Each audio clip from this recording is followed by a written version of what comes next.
तो हेलो दोस्तों। दोस्तों, जैसा कि मैंने आपसे वादा किया था कि मैं आपके लिए एक न्यू ऑसम सी सीरीज लेके आने वाला हूं, और आज वो सीरीज आ चुकी है, तो उसको आज मैं एक्सप्लेन भी करूंगा। साथ ही साथ मैं कोशिश करूंगा कि उसके हर एक सीन आपको दिखाया जाए, और इसके साथ ही इसकी स्टोरी लाइन काफ़ी ज़्यादा अमेजिंग रहने वाली है। इस चाइनीज डोंगवा के अंदर हमें काफ़ी सारे डीमंस दिखाए जाएंगे, जिनके ग्राफिक्स और डिजाइनिंग बहुत ही ज़्यादा बेहतर है। तो मैं उम्मीद करूंगा कि आप इस वीडियो को सपोर्ट जरूर करेंगे। तो वीडियो को और देरी ना करते हुए आज के इस एपिसोड की शुरुआत करते हैं। तो एपिसोड 1 की स्टार्टिंग में हम एक डीमन को देखते हैं, जो कि किसी आदमी से फाइट कर रहा था। लेकिन वो आदमी भी कुछ कम नहीं था, वो अपनी स्वॉर्ड के जरिए उसके हर एक अटैक को वहां पर फेल कर देता है। इसके साथ ही उन सभी अटैक्स को खत्म करने के बाद वो आदमी कहता है कि तुम आखिर मुझे ही पकड़ना चाहते हो, तो आ जाओ, देख लेते हैं किसमें कितना दम है। तो वहीं वो डीमन एक पोर्टल के जरिए उस आदमी पर अटैक कर रहा था। लेकिन उस आदमी की रफ्तार और पावर दोनों ही काफी लाजवाब थी, जिसकी वजह से उसने आसानी से उसके हर एक अटैक को खत्म कर दिया था। अपने सारे अटैक्स को खत्म होते हुए देखकर तो उस डीमन को काफी ज्यादा गुस्सा आता है, और वो उसके सामने आते हुए उससे कहता है कि युआन क्या हो, चुपचाप से वो सन टोटेम मेरे हवाले कर दो, और अगर तुमने ऐसा नहीं किया तो मैं यहाँ पर तुम्हारी लाइफ खत्म कर दूंगा। तो गाइज, मैं आपको थोड़ी इन्फॉर्मेशन देना चाहता हूँ। ये डीमन कोई नॉर्मल डीमन नहीं है, बल्कि ये एंशिएंट टाइम का एक डीमन है, जो कि यहाँ पर जियांग फैमिली से उसके सन टोटेम ट्रेजर को छीनने आया है। वो ट्रेजर इतना ज्यादा पावरफुल है कि उसकी पावर से कोई भी यहाँ पर बच नहीं सकता। साथ ही साथ ये पर्सन भी जियांग फैमिली से है। इसके बाद युआन क्याओ उस एंशिएंट डीमन से कहता है कि तुम्हारे अंदर अभी उतनी पावर नहीं है कि तुम इस ट्रेजर को ले सको, बेहतर होगा कि यहाँ से वापस लौट जाओ। अगर तुमने ऐसा नहीं किया तो मुझे दोष मत देना कि तुम्हारे साथ कुछ बुरा हो गया। उसकी ऐसी बात सुनकर तो उस डीमन को भी उस पर काफी ज्यादा गुस्सा आता है, और वो उस पर अपने काफी सारे स्कल्स के जरिए अटैक कर देता है। उन अटैक्स को अपनी तरफ आता हुआ देखकर तो युआन क्याओ अपने सामने एक पावरफुल फॉर्मेशन को बना लेता है, जिससे वो वहां पर एक फायर फिनिक्स को समन करता है। वो फायर फिनिक्स की पावर काफी ज्यादा लग रही थी, क्योंकि वो आने के साथ ही उस डीमन के सारे अटैक्स को खत्म कर देती है। उस फायर फिनिक्स को देखकर तो वो डीमन भी उस पर अटैक करता है, और वो फायर फिनिक्स उसके हर एक अटैक से बच जाती है। साथ ही साथ वो उसके चारों तरफ घूमने लगती है। इसकी वजह से उस डीमन के चारों तरफ रेड फ्लेम्स फैलने लगती हैं, जो कि उस डीमन को जलाने की कोशिश कर रही थी। तो वहीं युआन क्याओ भी अब पीछे नहीं हटता, वो इसी मौके का फायदा उठाकर अपनी स्वॉर्ड से उस डीमन पर अटैक कर देता है, जिसकी वजह से वो डीमन तो वहां पर खत्म हो गया था, लेकिन इसकी वजह से एक शॉक वेव रिलीज हो गई थी। उस शॉक वेव के कारण युआन क्याओ को पीछे हटना पड़ जाता है। इसके साथ ही साथ वो इंटरनली भी काफी ज्यादा इंजर्ड हो गया था। युआन क्याओ की आवाज सुनकर तभी वहां पर एक लड़का आता है, जो कि हमारी सीरीज का मेन हीरो रहने वाला है, जो वहां पर आने के साथ ही अपने फादर की ऐसी हालत देख के काफी ज्यादा परेशान हो गया था।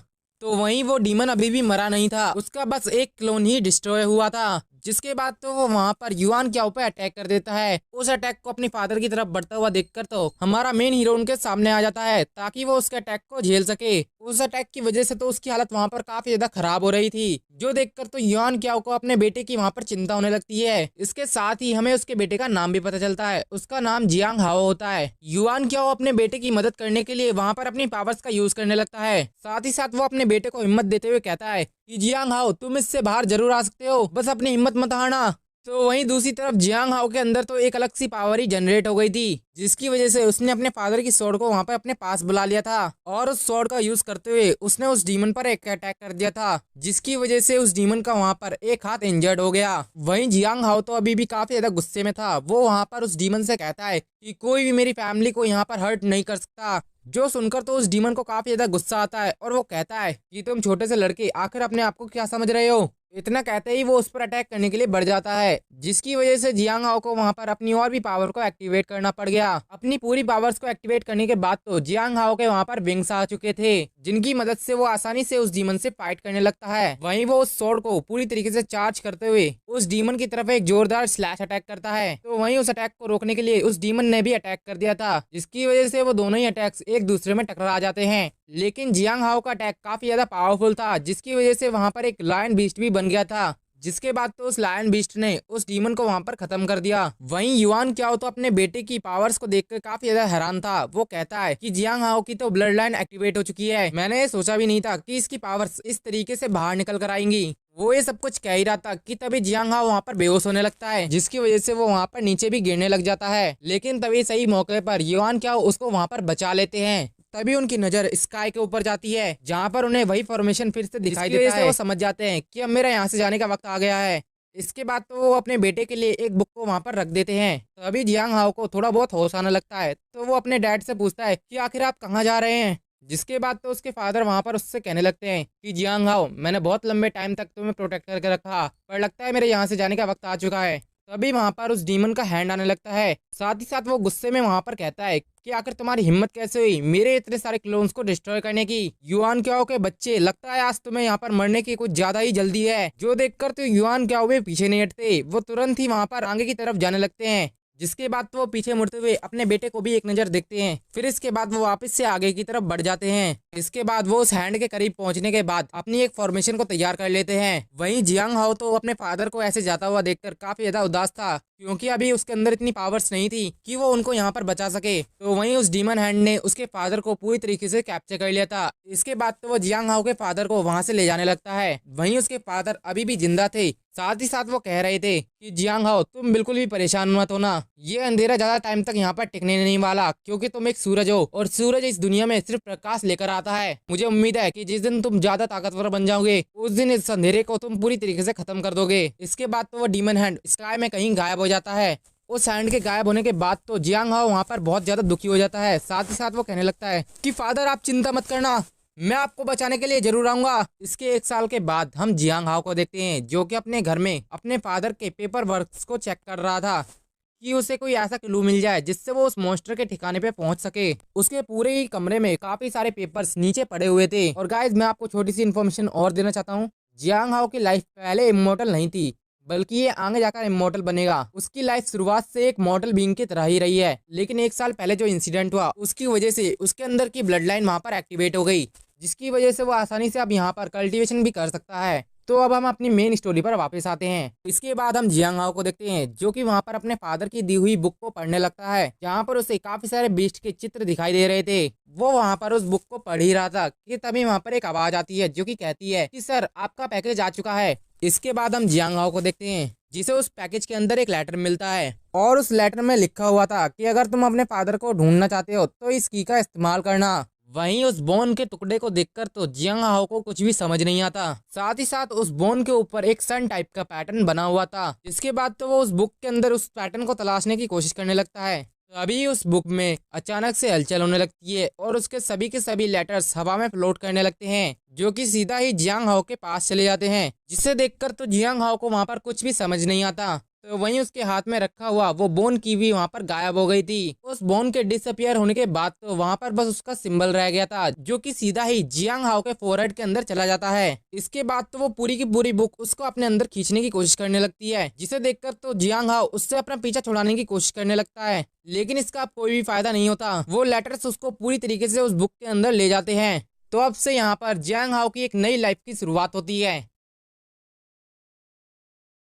तो अब आगे आज के एपिसोड की शुरुआत में हम एक जंगल का सीन देखते हैं, जहाँ पर हमें काफी अलग अलग तरीके के बीस्ट भी देखने के लिए मिलते हैं। और इसके साथ ही हम वहाँ पर एक अल्टार को देखते हैं, जहाँ उस अल्टार पर काफी सारे लोग किसी तरीके का रिचुअल परफॉर्म कर रहे थे। वो कह रहे थे कि गॉड हमें हर मुसीबत से बचाए और हमें अपनी ब्लेसिंग दे। इसके साथ ही हम वहाँ पर एक लड़की को देखते हैं, जो कि वहाँ पर अपना सेक्रीफाइस देने जा रही थी, और इस लड़की का नाम यूइंग है। इसके बाद हम वहाँ पर एक तांत्रिक को भी देखते हैं, जो कि इस सब रिचुअल को वहाँ पर परफॉर्म कर रहा था। उसने वहाँ पर बलि देने के लिए एक बीस्ट को भी पकड़ रखा था। इसके साथ ही साथ वो वहाँ पर कहता है कि गॉड हमारी सारी की सारी परेशानी को दूर कर दें। जिसके बाद तो यूइंग भी एक किनारे के पास जाकर खड़ी हो जाती है। वहीं वो सोचने लगती है कि क्या मेरा अंत यहाँ पर आ चुका है। तभी वहाँ पर एक लड़की को आसमान से कुछ दिखाई देता है, जिसे देखकर वो कहती है कि आखिर ये चीज क्या है जो हमारी तरफ इतनी तेजी से बढ़ रही है। जो सुनकर तो सभी लोगों का ध्यान उसकी तरफ जाता है। उस चीज को अपनी तरफ बढ़ता हुआ देखकर तो सभी लोग वहाँ से भागने लग जाते हैं। वहीं वो तांत्रिक तो इस बात से काफी गुस्सा हो जाता है और वो कहता है कि आखिर तुम लोग कहाँ पर भाग रहे हो। अगर ये रिचुअल पूरी तरीके से परफॉर्म नहीं हुआ तो माउंटेन गॉड हमसे काफी ज्यादा नाराज हो जाएंगे। तभी यूइंग की भी नजर उसके ऊपर जाती है, जिसे देखकर वो सोचती है कि कहीं ये गॉड तो नहीं। जिसके बाद तो वो वहाँ पर अपनी स्पेशल पावर का भी यूज करने लगती है, जिससे उसे पता चलता है कि ये तो एक लड़का है। इसके बाद तो वो लड़का बड़ी तेजी से नीचे की तरफ क्रैश हो जाता है और उस लड़के के साथ वहाँ पर एक शॉट भी आई थी। इसके साथ ही वहाँ पर एक स्ट्रॉन्ग प्रेशर रिलीज होने लगा था, जिसकी वजह से उस बीस्ट का केज वहीं पर डिस्ट्रॉय हो जाता है। तभी हमें देखने के लिए मिलता है कि ये लड़का कोई और नहीं बल्कि जियांग हाओ था। जिसके बाद जियांग हाओ अपने आप को संभालते हुए वहाँ पर कहता है कि आखिर मैं ये कौन सी जगह पर आ गया। तभी वहाँ पर यू यिंग भी होश में आ जाती है, जो कि जियांग हाओ को देखकर एकदम सरप्राइज हो गई थी। वो वहाँ पर कहती है कि कहीं ये गॉड तो नहीं, क्योंकि इसके टोटम के अंदर तो सन की एनर्जी एब्जॉर्ब हो रही है। और गाइज मैं आपको थोड़ी सी जानकारी देना चाहता हूँ, टोटम दरअसल एक तरीके का टैटू होता है या फिर सिंबल कह सकते हो आप इसे। और जो आपने फर्स्ट एपिसोड के अंदर डीमन देखा था वो इसी सन टोटम के पीछे आया हुआ था, जो कि अब जियांग हाओ के पास है। इसके बाद उनके पास वही स्पिरिचुअल बीस्ट आ गया था, जो कि काफी ज्यादा गुस्से में दिखाई दे रहा था, जो देखकर तो जियांग हाओ एकदम सतर्क हो जाता है। वहीं उस बीस्ट ने भी उन पर अटैक कर दिया था, लेकिन एन मौके पर जियांग हाओ यू यिंग को उसके हमले से बचा लेता है। लेकिन इस बात से वो बीस्ट काफी ज्यादा गुस्सा हो गया था और वो उन दोनों पर अटैक करने के लिए आगे बढ़ने लगता है, जो देखकर जियांग हाओ यू यिंग का हाथ पकड़ते हुए उससे कहता है कि चलो यहाँ से। वहीं वो बीस्ट का गुस्सा अभी भी शांत नहीं हो रहा था, वो उन दोनों पर अपने हॉर्न के थ्रू अटैक करता है, लेकिन जियांग हाओ उसके अटैक को देख लेता है और सही मौके पर यू यिंग को उससे दूर भी कर देता है, जिससे वो अटैक वहाँ पर फेल हो गया था। इसके बाद तो जियांग हाओ को अपने सामने एक तलवार दिखती है, जो कि पूरी तरीके से लकड़ी से बनी हुई थी, और उसी का सहारा लेते हुए जियांग हाओ वहाँ पर खड़ा हो जाता है। तभी वो देखता है कि वो बीस्ट तो यू यिंग पर हमला करने वाला है, जो देखकर वो उसके पास जाते हुए उस पर अटैक करते हुए कहता है कि अगर तुम्हारे अंदर हिम्मत है तो आकर मुझसे फाइट करो। इसके बाद तो वो उस पर उसी लकड़ी की स्वॉर्ड से अटैक करता है, लेकिन इसका कोई भी फायदा नहीं होता। उस बीस्ट की स्किन काफी ज्यादा टफ थी। वहीं वो मॉन्स्टर तो अब जियांग हाओ पर काफी ज्यादा भड़क जाता है। इसके साथ ही वो उस पर अटैक करने के लिए भी चला जाता है, जो देखकर तो जियांग हाओ तुरंत ही वहाँ से भागने लगता है। लेकिन वो अब अल्टार के एकदम लास्ट छोर पर पहुंच चुका था। उसके सामने तो अब जीने का कोई भी रास्ता नहीं होता, क्योंकि सामने एक नदी थी और पीछे एक बीस्ट जो कि उसकी जान लेने के लिए एकदम तैयार खड़े थे। वहीं वो बीस्ट तो अपनी स्पिरिचुअल पावर को उस हॉर्न के अंदर ट्रांसफर करने लगता है, जिससे उस हॉर्न के आसपास काफी ज्यादा एनर्जी चार्ज हो जाती है, जो देखकर तो जियांग हाओ काफी ज्यादा घबरा गया था। वो वहाँ पर कहता है कि लगता है गॉड ने मेरे लिए सिर्फ इतनी ही लाइफ छोड़ी थी, पर मैं अभी मरना नहीं चाहता। मुझे अपने फादर का भी यहाँ पर पता लगाना है, कोई तो यहाँ पर रास्ता होगा। तभी उसका सन टोटम अपने आप ही एक्टिवेट हो गया था, जो वहाँ पर सन की एनर्जी को गैदर करने लगता है, जिसकी वजह से जियांग हाओ के माइंड में काफी ज्यादा दर्द होता है। तभी उसके फोरहेड से एक पावरफुल लेजर बीम बाहर निकलती है, जो कि सीधा ही उस बीस्ट को बीच में से काट डालती है। वहीं इसकी वजह से वो बीस्ट पूरी तरीके से डिसअपियर भी हो गया था, लेकिन इसकी वजह से जियांग हाओ की वहाँ पर हालत खराब हो गई थी, क्योंकि उसने काफी ज्यादा मात्रा में अपने सन टोटम की एनर्जी का यूज किया था। वो तो वहाँ पर बेहोश हो जाता है, जो देखकर यू यिंग उसके लिए काफी ज्यादा परेशान हो गई थी। तो वहीं कुछ विलेजर्स तो इस बात से काफी हैरान थे कि इस लड़के के पास इतनी खतरनाक पावर हो सकती है। साथ ही साथ कुछ लोग कहने लगे थे कि कहीं ये विजार्ड तो नहीं। तो दोस्तों मैं आपको बता देता हूँ कि विजार्ड का मतलब जादूगर होता है,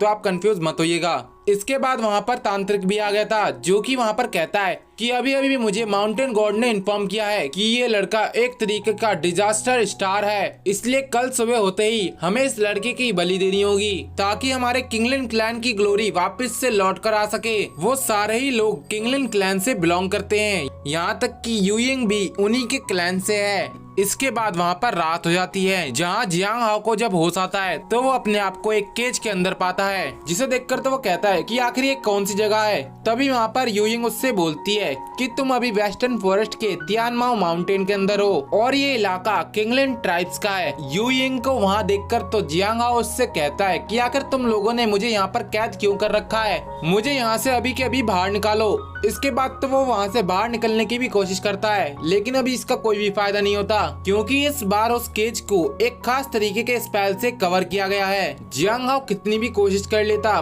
पर वो उस केज को तोड़ नहीं पाता, जिसके बाद वो उससे कहता है आखिर तुम मुझसे कुछ कहती क्यों नहीं, मुझे यहाँ पर कैद करके क्यों रखा है। जो सुनकर तो यू यिंग उससे कहती है कि तुमने हमारे सैक्रिफाइस के बीच में आकर उसको पूरी तरीके से डिस्ट्रॉय कर दिया। इसके साथ साथ तुमने एक स्पिरिचुअल बीस्ट को भी खत्म कर दिया, जिसकी वहाँ पर बलि दी जाने वाली थी, और उस बीस्ट का नाम सी था। जो सुनकर तो जियांग हाओ अपने माइंड पर जोर डालने लगता है, जिसके बाद उसे सब कुछ याद आ जाता है। फिर इसके बाद वह एक जगह बैठकर अपने स्पिरिचुअल वर्ल्ड के अंदर किसी चीज को क्रिएट करने लगता है। वहीं बाहर से तो यू यिंग उसको देखकर काफी ज्यादा हैरान हो गई थी, तो वहीं जियांग हाओ अभी भी किसी चीज को क्रिएट करने में लगा हुआ था। इसके बाद तो फाइनली जाकर उसने अपने स्पिरिचुअल वर्ल्ड के अंदर उस सन टोटम को क्रिएट कर लिया था, जिसकी वजह से जियांग हाओ अब उस सन टोटम की पावर्स का यूज कर सकता था। जो देखकर तो यू यिंग उससे बोलती है कि तुमने तो बड़ी जल्दी अपना ब्रेक थ्रू कर लिया और अब तो तुम पूरी तरीके से एक विजार्ड बन चुके हो।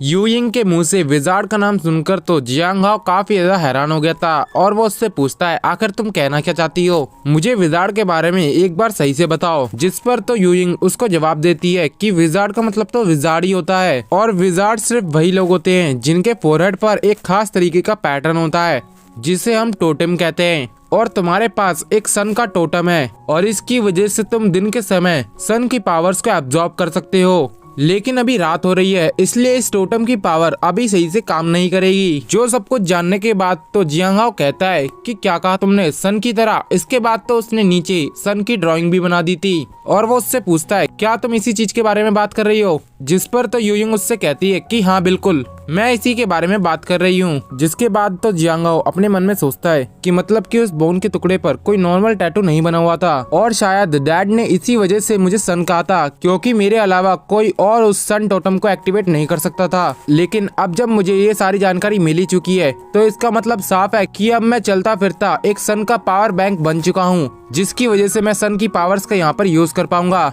मुझे उम्मीद है जिस भी आदमी ने ये टोटम मुझे दिया होगा उसे मेरे डैड के बारे में कोई ना कोई जानकारी जरूर होगी और वो ये चाहता था कि मैं इस वर्ल्ड के अंदर आ जाऊं। उसके इतने सारे इशारे से मुझे ऐसा ही लगता है कि मेरे डैड भी यहीं पर हो सकते हैं। अब तो चाहे कुछ भी क्यों ना हो जाए लेकिन मैं अपने डैड को ढूंढने के लिए कुछ भी करूँगा।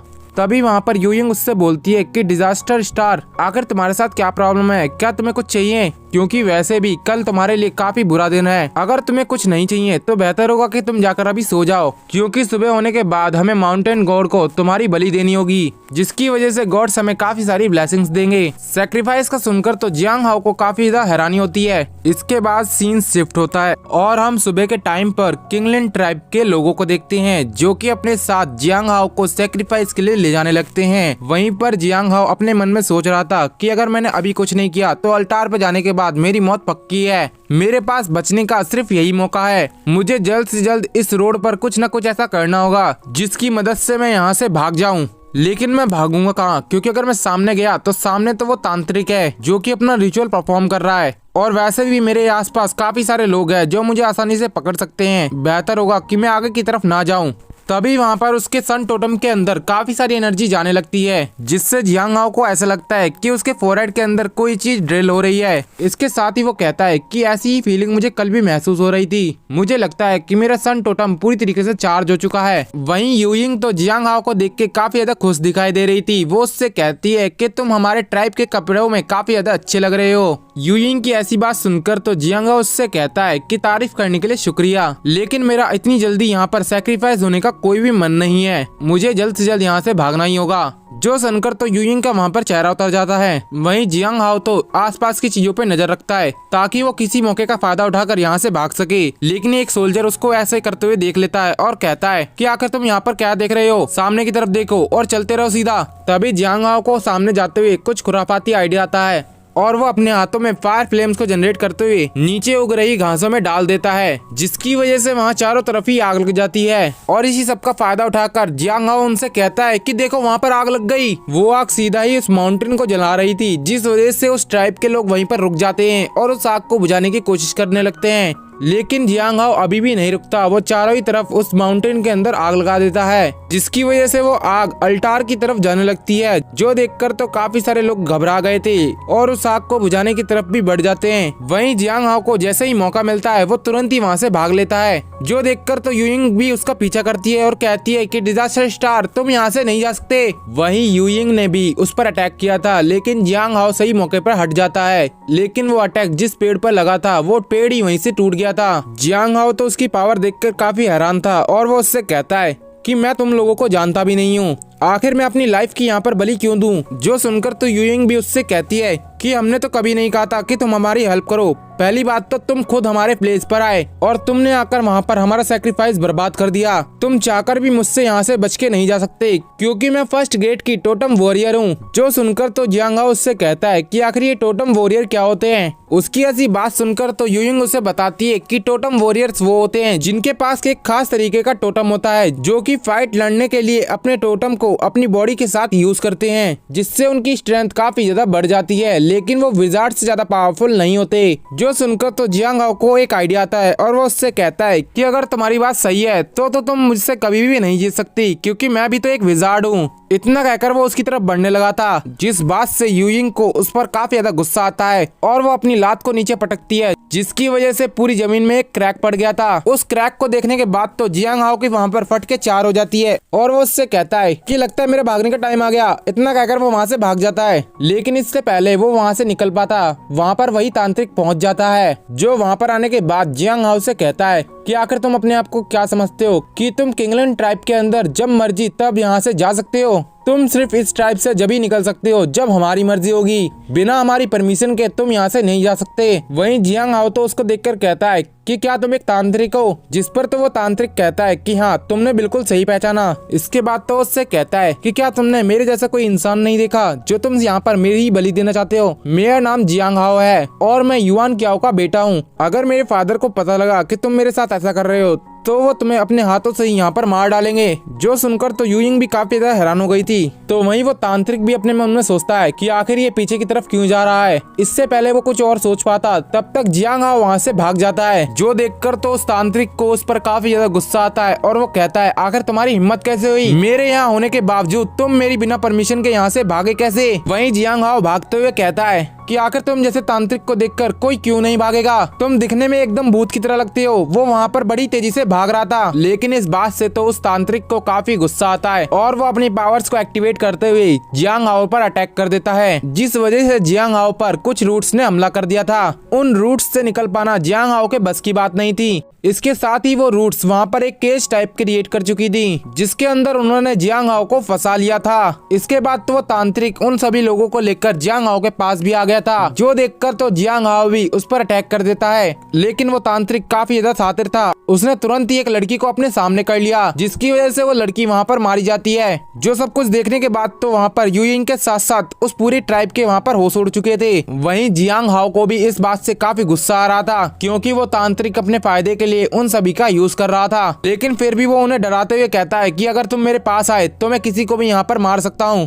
इसकी वजह से किंगलैंड ट्राइब के लोग वहाँ पर डरने लगते हैं। लेकिन वो तांत्रिक उनको डरते हुए देखकर उनसे कहता है कि आखिर तुम खड़े क्यों हो, ये लड़का हमारे लिए एक नंबर का डिजास्टर है, इसे किसी भी तरीके से खत्म करना ही होगा, जाओ और उसे पकड़ के लेकर आओ। जिस वजह से उन लोगों को मजबूरी में आगे जाना पड़ता है। लेकिन जियांग हाओ ये सब कुछ होते हुए नहीं देख सकता था, इसलिए उसने उनके सामने एक फायर की दीवार क्रिएट कर दी थी। वहीं उस सन टोटम की पावर्स अपने आप ही एक्टिवेट हो जाती है, जिसकी वजह से वो पूरा का पूरा केज अपने आप ही टूट गया था। उस केज के टूटने के साथ ही जियांग हाओ कहता है कि अब तुम मेरा पंच झेलने के लिए तैयार हो जाओ। जियांग हाओ को ऐसा करते हुए देखकर तो वो तांत्रिक भी पीछे नहीं हटता, वो अपने डिफेंस को वहाँ पर तैयार करने लगता है। लेकिन इससे पहले ही जियांग हाओ वहाँ से भाग गया था, क्योंकि उसे पता था कि उस तांत्रिक से लड़ना उसके बस की बात नहीं है। जियांग हाओ को इस तरीके से भागता हुआ देखकर तो उस तांत्रिक को काफी गुस्सा आता है और वो उन लोगों से कहता है कि अगर उस लड़के को तुमने नहीं पकड़ा तो माउंटेन गॉड तुम लोगों को पनिश जरूर करेंगे। जिस वजह से वो लोग आगे बढ़ने की कोशिश करते हैं, लेकिन तभी बीच में यूइंग आकर पहले ही उस दीवार को पार कर लेती है और इसके साथ ही वो जियांग हाओ का पीछा भी करने लगती है। वो लगातार ही जियांग हाओ का पीछा कर रही थी, साथ ही साथ वो कह रही थी कि डिजास्टर स्टार तुम मेरे साथ मेरे गाँव वापस चलो, क्योंकि तुम आगे की तरफ अब नहीं जा सकते।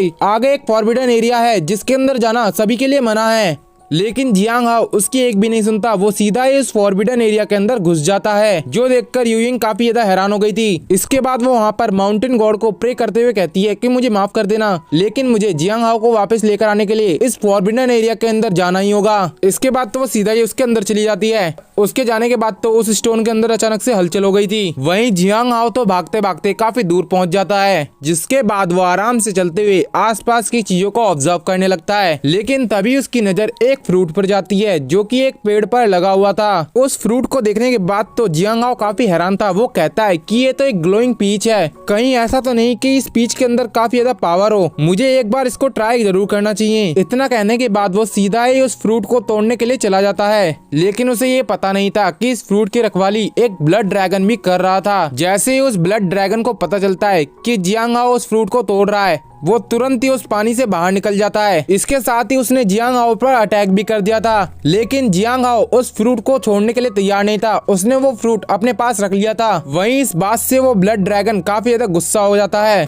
साथ ही वो जियांग हाओ को फंसाने के लिए वहाँ पर एक वाटर की बहुत बड़ी दीवार क्रिएट कर देता है, लेकिन जियांग हाओ को पता था कि ये सिर्फ एक नॉर्मल सा वाटर है। इस वजह से उसने सीधा ही उसके पार छलांग लगा दी थी, लेकिन वो अब रुकना भी नहीं चाहता था, क्योंकि उसे पता था कि इस फ्रूट के अंदर कुछ न कुछ ऐसी पावर जरूर है जो कि ये बीस्ट उसकी गार्डिंग कर रहा है। तभी वहाँ पर यू यिंग भी पहुँच जाती है, जो कि जियांग हाओ को ऐसी कंडीशन में देखकर सीधा ही उस ब्लड ड्रैगन पर अटैक कर देती है। लेकिन उस ब्लड ड्रैगन की पावर काफी ज्यादा थी, जिस वजह से उसने यू यिंग को काफी बुरी तरीके से पीछे हटा दिया था। उसे ऐसा करता हुआ देखकर तो जियांग हाओ को भी काफी तरस आता है और उसके पास जाते हुए कहता है कि आखिर तुमने मेरी जान क्यों बचाई, कहीं ऐसा तो नहीं कि तुम भी मुझे मारना नहीं चाहती। जो सुनकर तो यू यिंग खड़े होते हुए उससे कहती है कि तुम अभी नहीं मर सकते, क्योंकि मुझे वापस से तुम्हें अल्टार के पास लेकर जाना है, ताकि हमारी किंगलिन ट्राइब तुम्हारी मदद से अपनी गॉड की वर्शिप कर सके। उसके ऐसे जवाब से तो जियांग हाओ थोड़ा दुखी हो जाता है, क्योंकि उसे उम्मीद थी कि यू यिंग तो उसकी बात समझेगी, लेकिन वो फिर भी कहता है तुम एक बहुत ही भोली लड़की हो,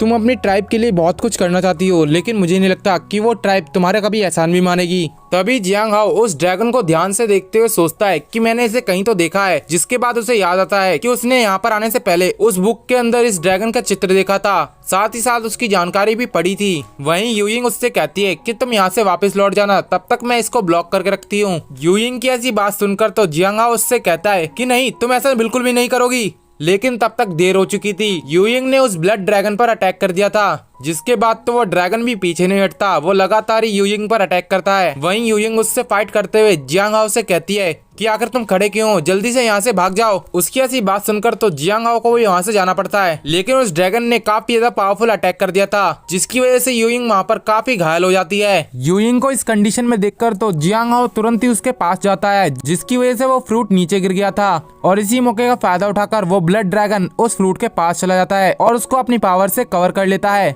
तभी यू यिंग उससे कहती है कि तुम्हें जल्दी से यहाँ से भाग जाना चाहिए, ये ड्रैगन अब 2 लोगों पर हमला नहीं कर सकता, इसे अब अपने फ्रूट को भी प्रोटेक्ट करना होगा। जो सुनकर तो जियांग हाओ उससे कहता है कि मुझे उस फ्रूट की कोई भी चिंता नहीं है, वो चाहे उसके साथ कुछ भी करे, लेकिन आज उसने बहुत बड़ी गलती कर दी, तुम पर जो हमला किया उसका हिसाब तो उसे देना ही होगा। इसके बाद तो वो तुरंत ही आगे की तरफ बढ़ गया था। यू यिंग उसे रोकने की कोशिश करती है, पर जियांग हाओ रुकता नहीं है। वहीं वो ब्लड ड्रैगन उस फ्रूट को खाने ही वाला था, तभी जियांग हाओ सही मौके पर उस फ्रूट को वहाँ से छीन लेता है। जिसके बाद तो वो ब्लड ड्रैगन काफी पागलों की तरह उसका पीछा करता है, ताकि वो किसी भी तरीके से उस फ्रूट को खा सके, लेकिन जियांग हाओ किसी तरीके से अपनी जान को बचा लेता है। इसके बाद वो उस ड्रैगन से कहता है तुम सारा ये मसला इसी फ्रूट की वजह से कर रहे हो, लेकिन अब ये फ्रूट तुम्हें कभी नहीं मिलेगा। इतना कहने के बाद वो तुरंत ही उस फ्रूट को वहाँ पर खाने लगता है। उस फ्रूट के एक ही टुकड़े में जियांग हाओ के बॉडी के अंदर काफी ज्यादा पावर जनरेट होने लगती है। वहीं वो फ्रूट पूरी तरीके से डिसअपियर भी हो गया था, जिसकी वजह से उसके चारों तरफ एक टोर्नेडो टाइप एनर्जी क्रिएट हो गई थी। जो सब कुछ देखने के बाद तो उस ब्लड ड्रैगन को उस पर काफी गुस्सा आता है और वो अपनी वाटर पावर को एक्टिवेट कर लेता है। वहीं जियांग हाओ भी उससे फाइट करने के लिए एकदम तैयार खड़ा था। वो अपने ही सबसे पावरफुल अटैक को एक दूसरे पे कर देते हैं, जो अटैक आपस में टकराते ही एक दूसरे से खत्म हो जाते हैं। लेकिन इस बात से वो ड्रैगन काफी ज्यादा भड़क चुका था, वो वहाँ पर अपने फ्लाइंग टोटम को एक्टिवेट कर लेता है।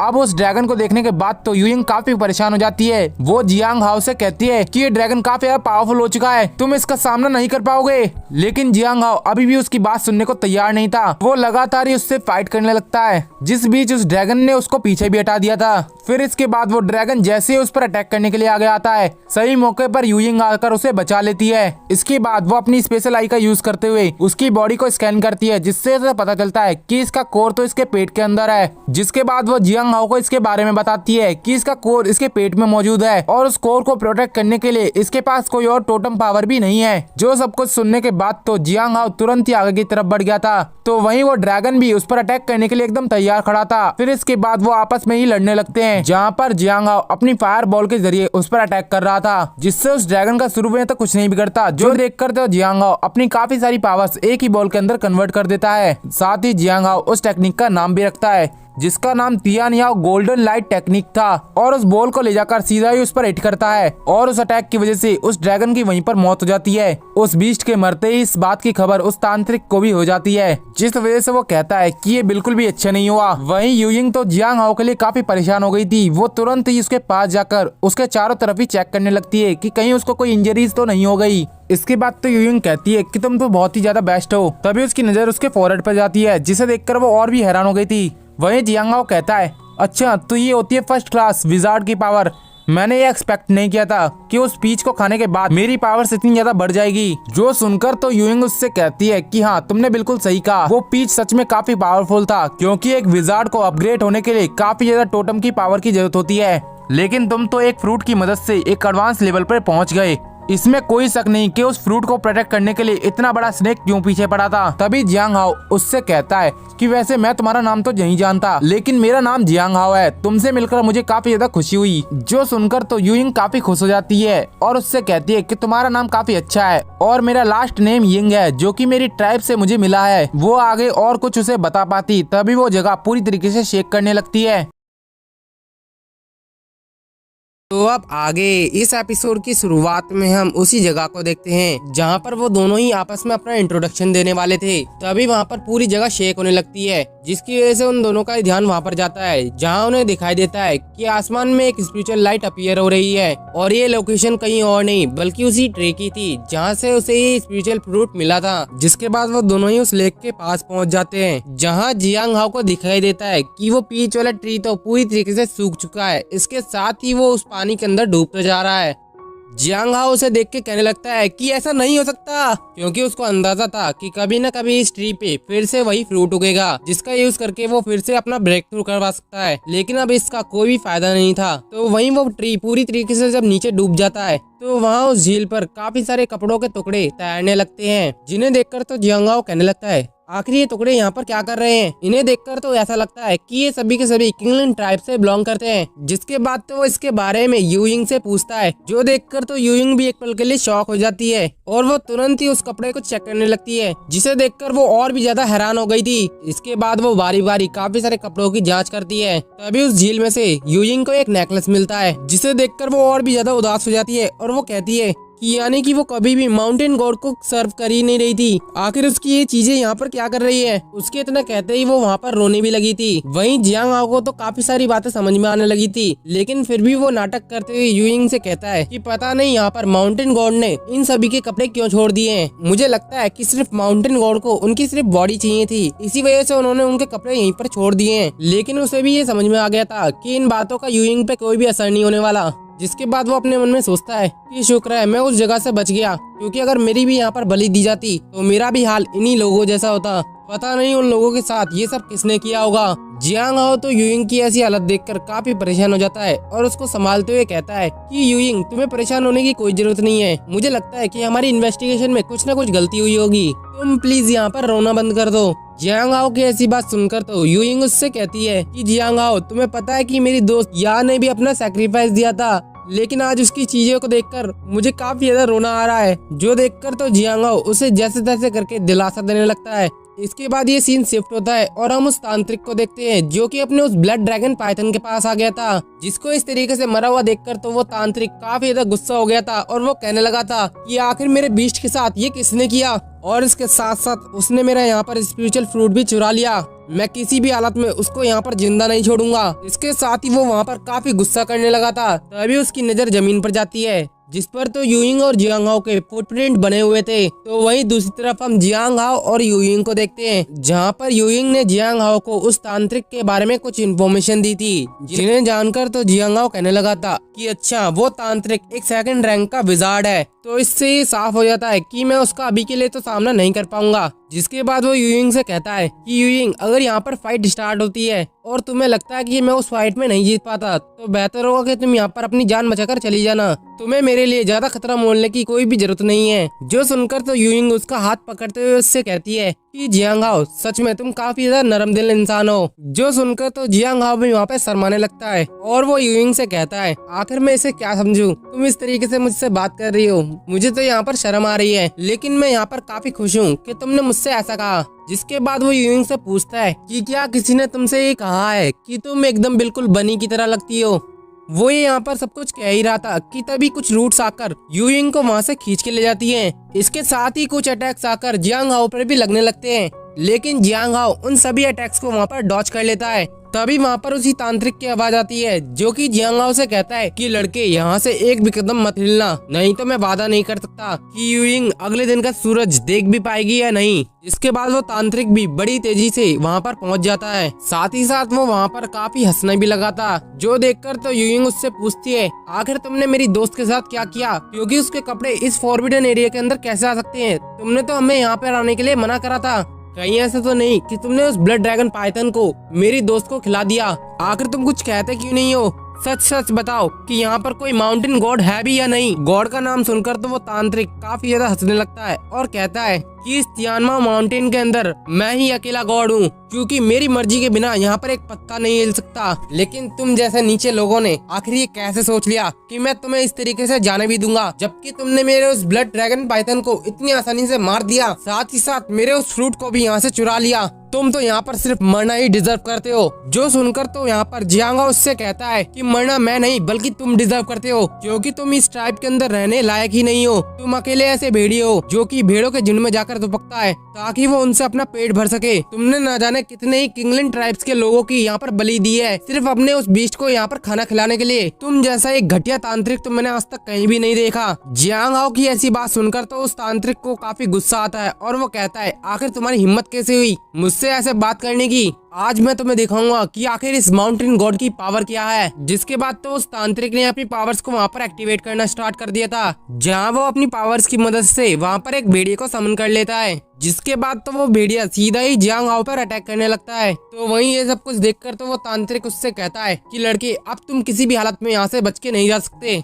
मैं तुमसे एक एक चीज का बिल्कुल बारीकी से हिसाब लूंगा। वहीं जियांग हाओ तो अपनी पूरी कोशिश कर रहा था कि वो किसी तरीके से उस भेड़िए को हरा दे, लेकिन वो भेड़िया काफी ज्यादा पावरफुल था, जिसकी वजह से जियांग हाओ को उसके साथ डील करने में काफी ज्यादा प्रॉब्लम आ रही थी। साथ ही साथ उस भेड़िए ने तो जियांग हाओ के हाथ पे भी काटना स्टार्ट कर दिया था। तो वहीं यूइंग की भी वहाँ पर आंखें बंद होने लगती है, क्योंकि वहाँ पर उन रूट्स ने काफी बुरी तरीके से यूइंग का गला दबा रखा था। जो देखकर तो जियांग हाओ वहाँ पर अपनी पूरी पावर्स अपने पंच के अंदर रेडी कर लेता है और उस एक पंच के साथ ही उसने उस भेड़िए का वहाँ पर काम तमाम कर देता। साथ ही साथ उसकी एनर्जी यहीं पर खत्म नहीं होती, वो सीधे जाकर उन रूट्स को जला देती है, जिसकी वजह से तो वो तांत्रिक भी काफी हैरान हो गया था। तो वहीं वो रूट्स बीच में से टूट चुकी थी, जिसकी वजह से यूइंग वहाँ से आजाद हो जाती है। इसके बाद यूइंग उस तांत्रिक से कहती है कि अब से तुम हमारे कुछ भी नहीं लगते, तुम्हें हमारे साथ हमारी ट्राइब के अंदर वापस जाना होगा, जहाँ पर जाने के बाद तुम्हें अपने सारे के सारे गुनाहों को कबूल करना होगा। यूइंग की ऐसी बातों पर तो उस तांत्रिक को हंसी आती है और वो उससे कहता है कि तुम जैसी चींटियां कभी भी आसमान में उड़ने वाली चील से नहीं टकरा सकती। उसकी ऐसी बात सुनकर तो जियांग हाओ को उस पर काफी गुस्सा आता है और वो उससे कहता है कि तुम तो यहाँ पर पूरी की पूरी हैवानियत की हदें पार कर रहे हो, तुम जैसा इंसान तो मैंने आज तक कहीं भी नहीं देखा, तुम्हारे लिए तो यहाँ पर मौत भी कम पड़ेगी। वहीं उस तांत्रिक को तो उसकी एक भी बात से फर्क नहीं पड़ता, उल्टा वो उससे कहता है कि लड़के शांति से मेरा वो फ्रूट मुझे वापस कर दो, अगर तुमने ऐसा नहीं किया तो मुझे ब्लेम मत करना, क्योंकि मैं तुम्हारी बॉडी को इतने टुकड़े करूंगा और फिर उसके बाद उसका ही जूस पीऊंगा। इतना कहने के बाद वो तांत्रिक अपना सबसे पावरफुल अटैक रेडी करने लगता है। तो वहीं जियांग हाओ भी अपने गोल्डन स्पेल को एक्टिवेट कर देता है, जिससे उसने सीधा ही उस पर अटैक कर दिया था। तो वहीं उस तांत्रिक ने अपनी छड़ी के अंदर अपनी सारी पावर्स को डाल दिया था, जिसकी वजह से उसकी छड़ी किंगलैंड ट्राइब के डीमन डियर में ट्रांसफॉर्म हो जाती है, जहां उस डीमन डियर ने आसानी से जियांग हाओ के अटैक को खा लिया था। जो देखकर तो जियांग हाओ भी काफी हैरान हो जाता है। इसके बाद वो डीमन डियर बड़ी तेजी से जियांग हाओ की तरफ आने लगता है, जिसे अपने पास आता हुआ देखकर तो जियांग हाओ उस पर अटैक करता है, लेकिन इसका कोई भी फायदा नहीं होता। जिसके बाद तो जियांग हाओ तुरंत ही यूइंग को लेकर वहां से भागने लगता है। साथ ही साथ वो भागते हुए उस डीमन डियर पर अटैक भी कर रहा था, लेकिन जब वो डीमन डियर काफी पास आ जाता है तो जियांग हाओ यूइंग को खुद से दूर कर देता है, जिस वजह से वो डीमन डियर सीधा आकर जियांग हाओ को हिट करता है और इससे जियांग हाओ को वहाँ पर काफी ज्यादा इंजरीज होती है। जो देखकर तो यूइंग उसको संभालती है। वहीं जियांगाओ भी कहता है कि उस तांत्रिक की पूरी पावर सिर्फ इस अल्टार के स्टाफ के अंदर है, जो कि अभी इस डीमन डियर में ट्रांसफॉर्म हो चुका है। अगर मैं किसी तरीके से इसको खत्म कर दूं तो वो तांत्रिक हमारा कुछ भी नहीं बिगाड़ पाएगा। तो वहीं जियांगाओ की हालत काफी खराब दिखाई दे रही थी, जो देखकर उस तांत्रिक को काफी ज्यादा हंसी आती है और वो जियांगाओ से कहता है कि मैंने तुमसे पहले ही कहा था कि मैं इस तियानमा माउंटेन का गॉड हूँ, तुम मेरा चाह कर भी कुछ नहीं बिगाड़ सकते। तो वहीं वो डीमन डियर भी बड़ी तेजी से जियांगाओ की तरफ बढ़ने लगता है, जो देखकर तो इस बार यूइंग उसके सामने आ जाती है ताकि वो इस बार जियांगाओ को प्रोटेक्ट कर सके। वहीं जियांगाओ सोचने लगता है कि आखिर इसको हराने का कोई तो रास्ता होगा। मेरे फादर मुझे हमेशा सन कहा करते हैं, मैं इस तरीके से कभी भी अपनी हार नहीं मान सकता। इसके बाद तो अपने फादर को भी याद करने लगता है, जिसके बाद तो उसे याद आता है कि कैसे उसके फादर ने वहाँ पर एक फिनिक्स स्पिरिट को समन किया था। जो सब कुछ याद आने के बाद तो जियांगाओ भी बिल्कुल ऐसे ही करता है। वो अपने सामने एक फॉर्मेशन को सेटअप कर देता है, जिसके बाद वो अपनी और भी पावर का यूज करता है और इससे वो फॉर्मेशन काफी ज्यादा स्ट्रॉन्ग बन जाता है। जिसके बाद तो जियांगाओ एक गोल्डन ब्लड ड्रैगन पाइथन में ट्रांसफॉर्म हो जाता है और अपने उस ट्रांसफॉर्मेशन के जरिए वो सीधे ही जाकर उस डीमन डियर से भिड़ जाता है। तो वहीं उसको ट्रांसफॉर्म होता हुआ देखकर तो वो तांत्रिक भी काफी हैरान हो गया था और वो कहने लगता है आखिर ये कैसे हो सकता है, इस लड़के ने इतनी जल्दी उस ब्लड ड्रैगन पाइथन का टोटम कैसे सीख लिया, ये बिल्कुल भी सही नहीं हुआ। जिसके बाद तो उस तांत्रिक ने अपनी और भी पावर्स उस डीमन डियर के अंदर डाल दी थी, लेकिन इन सब का कोई भी फायदा नहीं होता। जियांगाओ ने बड़ी आसानी से उस डीमन डियर को चारों तरफ से घेर लिया था और इसके साथ ही वो वहाँ पर उसको जकड़ने भी लगा था। तो वहीं ये सब कुछ देखकर यूइंग और वो तांत्रिक काफी हैरान हो गए थे, मगर वो डीमन डियर भी हार नहीं मानता। उसने वहाँ पर जियांगाओ को काटना स्टार्ट कर दिया था, जिसकी वजह से जियांगाओ उसको दूर फेंक देता है, लेकिन वो उसको इतनी आसानी से नहीं छोड़ने वाला था। वो सीधा ही जाकर उस डीमन डियर पे अटैक करने लगता है, जिसकी वजह से वो डीमन डियर काफी ज्यादा बेबस हो गया था। उसका कोई भी हमला जियांगाओ पर असर नहीं कर रहा था। वहीं जियांगाओ ने अब की बार उस डीमन डियर को ही स्वैलो कर लिया था, जिसके बाद वो नॉर्मल फॉर्म में आते हुए उस अल्टार की स्टाफ को अपने हाथ में पकड़ लेता है। इसके साथ ही उसने वहाँ पर उस अल्टार की स्टाफ को तोड़ दिया था। फिर वो उस तांत्रिक से कहता है कि देखो मैंने तुम्हारा इतना कीमती स्टाफ भी तोड़ दिया, अब तुम मेरा क्या ही कर लोगे। इसके साथ ही उसने वहाँ पर अपनी पावर्स को भी शो करना स्टार्ट कर दिया था, जहाँ पर जियांगाओ के पीछे एक गोल्डन ब्लड ड्रैगन की स्पिरिट आ गई थी। वहीं जियांगाओ की ऐसी बात से तो उस तांत्रिक को काफी गुस्सा आता है और वो सीधा ही जाकर जियांगाओ से hand to hand combat fight करने लगता है। वो तांत्रिक तो यहाँ पर रुकने का कोई भी नाम नहीं लेता, वो सीधा ही जाकर जियांगाओ को कुत्ते की तरह मारने लगता है। जियांगाओ को एक भी मौका नहीं मिल रहा था कि वो उस तांत्रिक पर अटैक कर पाए। तो वहीं जियांगाओ खड़े होते हुए फिर से सोचता है कि अगर इसी तरीके से सब कुछ चलता रहा तो जल्दी मेरी यहाँ पर पावर्स खत्म हो जाएंगी, मुझे कोई ना कोई तरीका ढूंढना होगा। इसके बाद तो उसने फिर से अपने उसी golden blood dragon Python formation को सेटअप कर लिया था, जिसका यूज करते हुए वो फिर से ट्रांसफॉर्म हो जाता है। वहीं उस तांत्रिक ने भी अपना अटैक चल दिया था, जो कि सीधा ही जियांगाओ से टकरा जाता है, लेकिन जियांगाओ अभी काफी गुस्से में था। उसने बड़ी आसानी से उसके अटैक को वहाँ पर फेल कर दिया था। इसके साथ ही वो सीधा ही जाकर उस तांत्रिक को हिट करता है, जिसकी वजह से वो तांत्रिक तो वहाँ पर रहम की भीख मांगने लगा था। साथ ही साथ वो तांत्रिक एक पेड़ पर जाकर ट्रैप हो गया था। तो वहीं जियांगाओ का भी टाइम पूरा हो चुका था। उसकी वहाँ पर वो ट्रांसफॉर्मेशन फिर से नॉर्मल हो जाती है, जिसके बाद वो सूरज की तरफ देखते हुए कहता है कि फाइनली मैंने वक्त रहते ही अपना काम पूरा कर लिया। अगर मुझे थोड़ी सी देर और हो जाती तो शायद मेरा यहाँ पर मरना तय था, क्योंकि मेरी पावर सिर्फ दिन के समय ही काम कर सकती है। तभी वहाँ पर यूइंग आती है, जो जियांगाओ से कहती है कि फाइनली हम यहाँ पर जीत ही गए। वहीं यूइंग को सही सलामत देखकर तो जियांगाओ को भी थोड़ी राहत मिलती है और वो उसके पास जाते हुए उसके बालों को सहलाने लगता है, जिससे यूइंग को भी वहाँ पर अच्छा महसूस होता है। जिसके बाद वो दोनों ही उस तांत्रिक की तरफ जाते हैं, जहाँ पर वो तांत्रिक अपनी आखिरी सांसें गिनते हुए उन लोगों से कहता है कि डीमन लॉर्ड तुम्हें किसी भी तरीके से जिंदा नहीं छोड़ेगा। और उसके इतना कहते ही वो वहाँ पर मर जाता है, लेकिन उसकी बॉडी से कोई एनर्जी सीधा ही आसमान में चली जाती है। तो वहीं जियांगाओ डीमन लॉर्ड का नाम सुनकर तो यूइंग से इसके बारे में पूछता है, मगर यूइंग को भी इसके बारे में कोई भी जानकारी नहीं थी। इसके साथ ही वो अपनी दोस्त के लिए वहाँ पर प्रे करने लगती है और कहती है कि या मैंने तुम्हारा यहाँ पर बदला पूरा कर लिया। जिसके बाद जियांगाओ को एक आइडिया आता है और वो कहता है कि इस तांत्रिक के पास जरूर कुछ न कुछ अच्छे आइटम्स जरूर होंगे। इसके साथ ही वो आगे की तरफ बढ़ के वहाँ पर चेक करने लगता है। तभी यूइंग उसे बताती है कि उस तांत्रिक के पास उसका एक लेदर पाउच होगा, उसके अंदर ही उसके सारे सामान होंगे। जो सुनकर तो जियांगाओ कहता है कि क्या कहा तुमने, एक लेदर पाउच? उसकी ऐसी बात सुनकर तो यूइंग उससे कहती है कि हाँ देखो वो रहा वो लेदर बैग। इसके बाद तो जियांगाओ ने उस लेदर पाउच को अपने पास रख लिया था।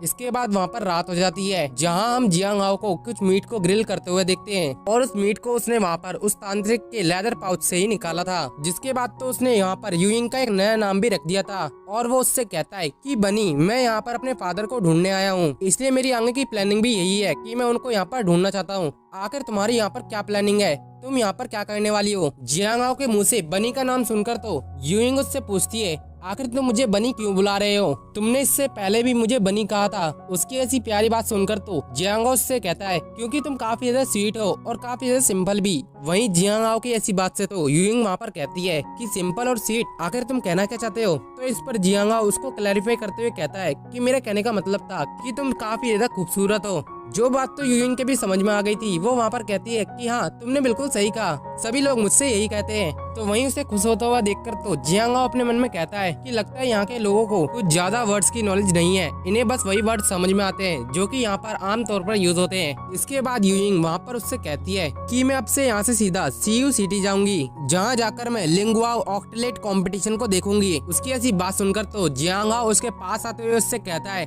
कि कंपटीशन, आखिर इस कंपटीशन के अंदर क्या होता है? जिस पर तो यूइंग उसे बताती है कि वेस्टर्न फॉरेस्ट के अंदर जितने भी यंगेस्ट विजार्ड्स हैं, वो सभी के सभी उस कंपटीशन को ज्वाइन करेंगे और जो वहाँ पर जीतेगा उसे वहाँ पर लिंगुआ ऑक्टलेट टाइटल मिलेगा। ये टाइटल यहाँ पर काफी ज्यादा बड़ा माना जाता है, जिसे बहुत कम ही लोग यहाँ पर अचीव कर पाते हैं। तो वहीं जियांग हाओ तो वहाँ पर बारबेक्यू उसको पकड़ाते हुए उससे कहता है कि यूइंग, क्या तुम एक विजार्ड नहीं हो? तो फिर क्यों ना तुम भी वहाँ पर जाकर उस कॉम्पिटिशन में ज्वाइन करो। जो सुनकर तो वहाँ पर यूइंग उससे कहती है कि जियांग हाओ, मुझे अपने बारे में कुछ भी जानकारी नहीं है, पहले मैं अपने आप को ही जानना चाहती हूँ कि आखिर मैं आई कहाँ से हूँ। मेरी ट्राइब के जितने भी लोग हैं, उन्हें भी मेरे ओरिजिन के बारे में कोई भी जानकारी नहीं है। मैं भी चाहती हूँ कि मैं भी अपने लोगों से मिल पाऊँ। और उसके इतना कहते ही वो काफी ज्यादा उदास वहाँ पे फील करने लगती है। तो वहीं जियांग हाओ तो उसकी बातों में काफी ज्यादा खो जाता है। तभी यूइंग की नजर भी उस पर जाती है, जिसकी वजह से जियांग हाओ वहाँ पे शर्मा जाता है और वहाँ पर खांसते हुए उससे कहता है कि मैं तुम्हारे लोगों को ढूंढने में तुम्हारी मदद करूंगा, लेकिन क्या तुम किंगलिन ट्राइब के अंदर वापस नहीं जाना चाहती? जिस पर तो यूइंग कहती है कि नहीं, मैं अब उस ट्राइब के अंदर वापस नहीं जाना चाहती। वो तांत्रिक ही मुझे उस ट्राइब के अंदर लेकर आया था,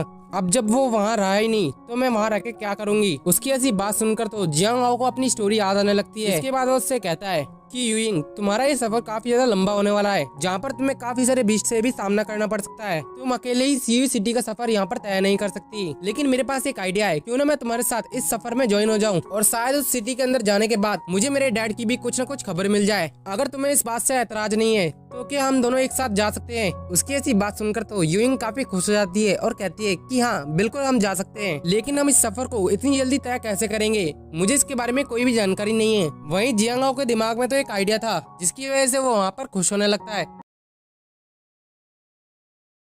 तो अब आगे आज के एपिसोड की स्टार्टिंग में हम एक रेगिस्तान का सीन देखते हैं, जहाँ पर कुछ बीस्ट आपस में फाइट कर रहे थे। इसके साथ ही हमें हवा में एक हॉट एयर बलून दिखता है, जिसमें कि जियांग हाओ और यूइंग बैठे हुए थे। जहाँ पर यूइंग जियांग हाओ से सवाल करते हुए उससे पूछती है कि जियांग हाओ, आखिर तुमने उस ब्लड ड्रैगन पाइथन का टोटम कैसे क्रिएट किया? जो जानकर तो जियांग हाओ भी एक पल के लिए सरप्राइज हो जाता है और वो उससे पूछता है, क्या तुम ऐसे टोटम को क्रिएट नहीं कर सकती हो? जो सुनकर तो यूइंग उससे कहती है कि नहीं, मैं तो क्या कोई भी ऐसे टोटम को क्रिएट नहीं कर सकता, लेकिन तुम्हारा ये टोटम काफी खास है, ये बिल्कुल एकदम वॉरियर टोटम जैसा है। मैंने जब पहली बार तुम्हें ऐसा करते हुए देखा था तो मैं भी काफी ज्यादा हैरान हो गई थी। यूइंग की ऐसी बात सुनकर तो जियांग हाओ वहाँ पर खुश होते हुए अपने हाथ पर वही सिंबल बनाता है और वहाँ पर कहता है, तो यानी कि मेरे पास टोटम क्रिएट करने की खास एबिलिटी है, मैं किसी का भी टोटम आसानी से कॉपी कर सकता हूँ। सच में ये स्किल तो मेरे लिए काफी ज्यादा फायदेमंद साबित होने वाली है, इसकी मदद से मैं एक इनविंसिबल बन जाऊंगा। उसकी ऐसी बात पर तो यूइंग वहाँ पर हंस जाती है और उससे कहती है कि तुम्हारी ये बात काफी अच्छी है, लेकिन तुम तो एक सेकंड रैंक के तांत्रिक को भी नहीं हरा पाए, उसे ही हराने में तुम्हें काफी ज्यादा स्ट्रगल करना पड़ा। तांत्रिकों के मार्शल आर्ट्स काफी ज्यादा स्ट्रॉन्ग होते हैं। उसकी ऐसी बात सुनकर तो जियांग हाओ उससे पूछता है, तो फिर क्या वो विजार्ड से भी ज्यादा पावरफुल होते हैं?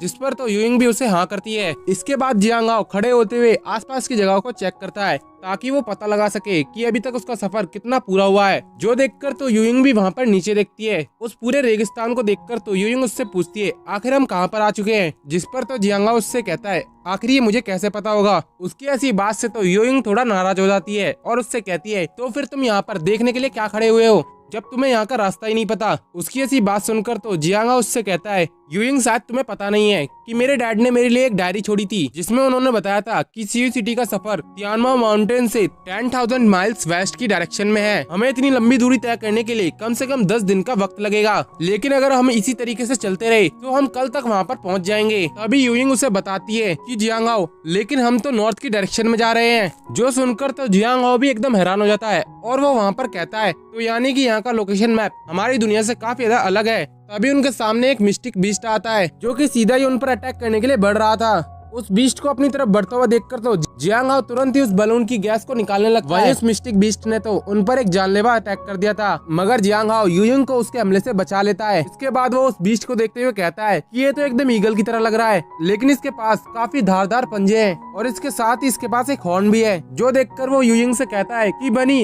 अब हम काफी ज्यादा डेंजर में हैं। जो सुनकर तो यूइंग उससे कहती है कि जियांगाओ, अब हम क्या करें। जो सुनकर तो जियांगाओ उससे कहता है कि हमें किसी भी तरीके से इसकी टेरिटरी से बाहर निकलना होगा। अगर हमने ऐसा नहीं किया तो ये जल्दी हमें अपना खाना बना लेगा। वहीं जियांगाओ किसी भी तरीके से उसके हमले से बचने की कोशिश कर रहा था, लेकिन वो ईगल बीस्ट ने भी उसके हॉट एयर बलून को फाड़ दिया था, जिसकी वजह से जियांगाओ नीचे की तरफ जाने लगता है। जो देखकर जियांगाओ किसी तरीके से उस बीस्ट को रोकने की कोशिश करता है, जहाँ पर वो अपने सन टोटम की पावर्स का यूज करते हुए उस पर अटैक कर रहा था, लेकिन वो ईगल बीस्ट काफी ज्यादा स्ट्रॉन्ग था। वो उसके हर एक हमले से बच जाता है। जिसके बाद तो उसने वहाँ पर अपने विंग्स के अंदर अपने टोटम को समन कर लिया था। इसके बाद तो उस बीस्ट ने अपने टोटम को एक्टिवेट कर दिया था, जिससे उसकी पावर और भी ज्यादा इनहेंस हो जाती है। तो वहीं यूइंग तो इतनी खतरनाक सिचुएशन देखकर जियांगाओ से पूछती है कि जियांगाओ, आखिर अब हम क्या करें। जिस पर तो जियांगाओ उससे कहता है कि अगर हम ऐसे ही नीचे गिरे तो हम जल्दी यहाँ पर मर जाएंगे, हमें यहाँ पर जंप लगानी होगी। जो सुनकर तो यूइंग ने अपनी स्पेशल आई को एक्टिवेट करते हुए उस हॉट एयर बलून से छलांग लगा दी थी,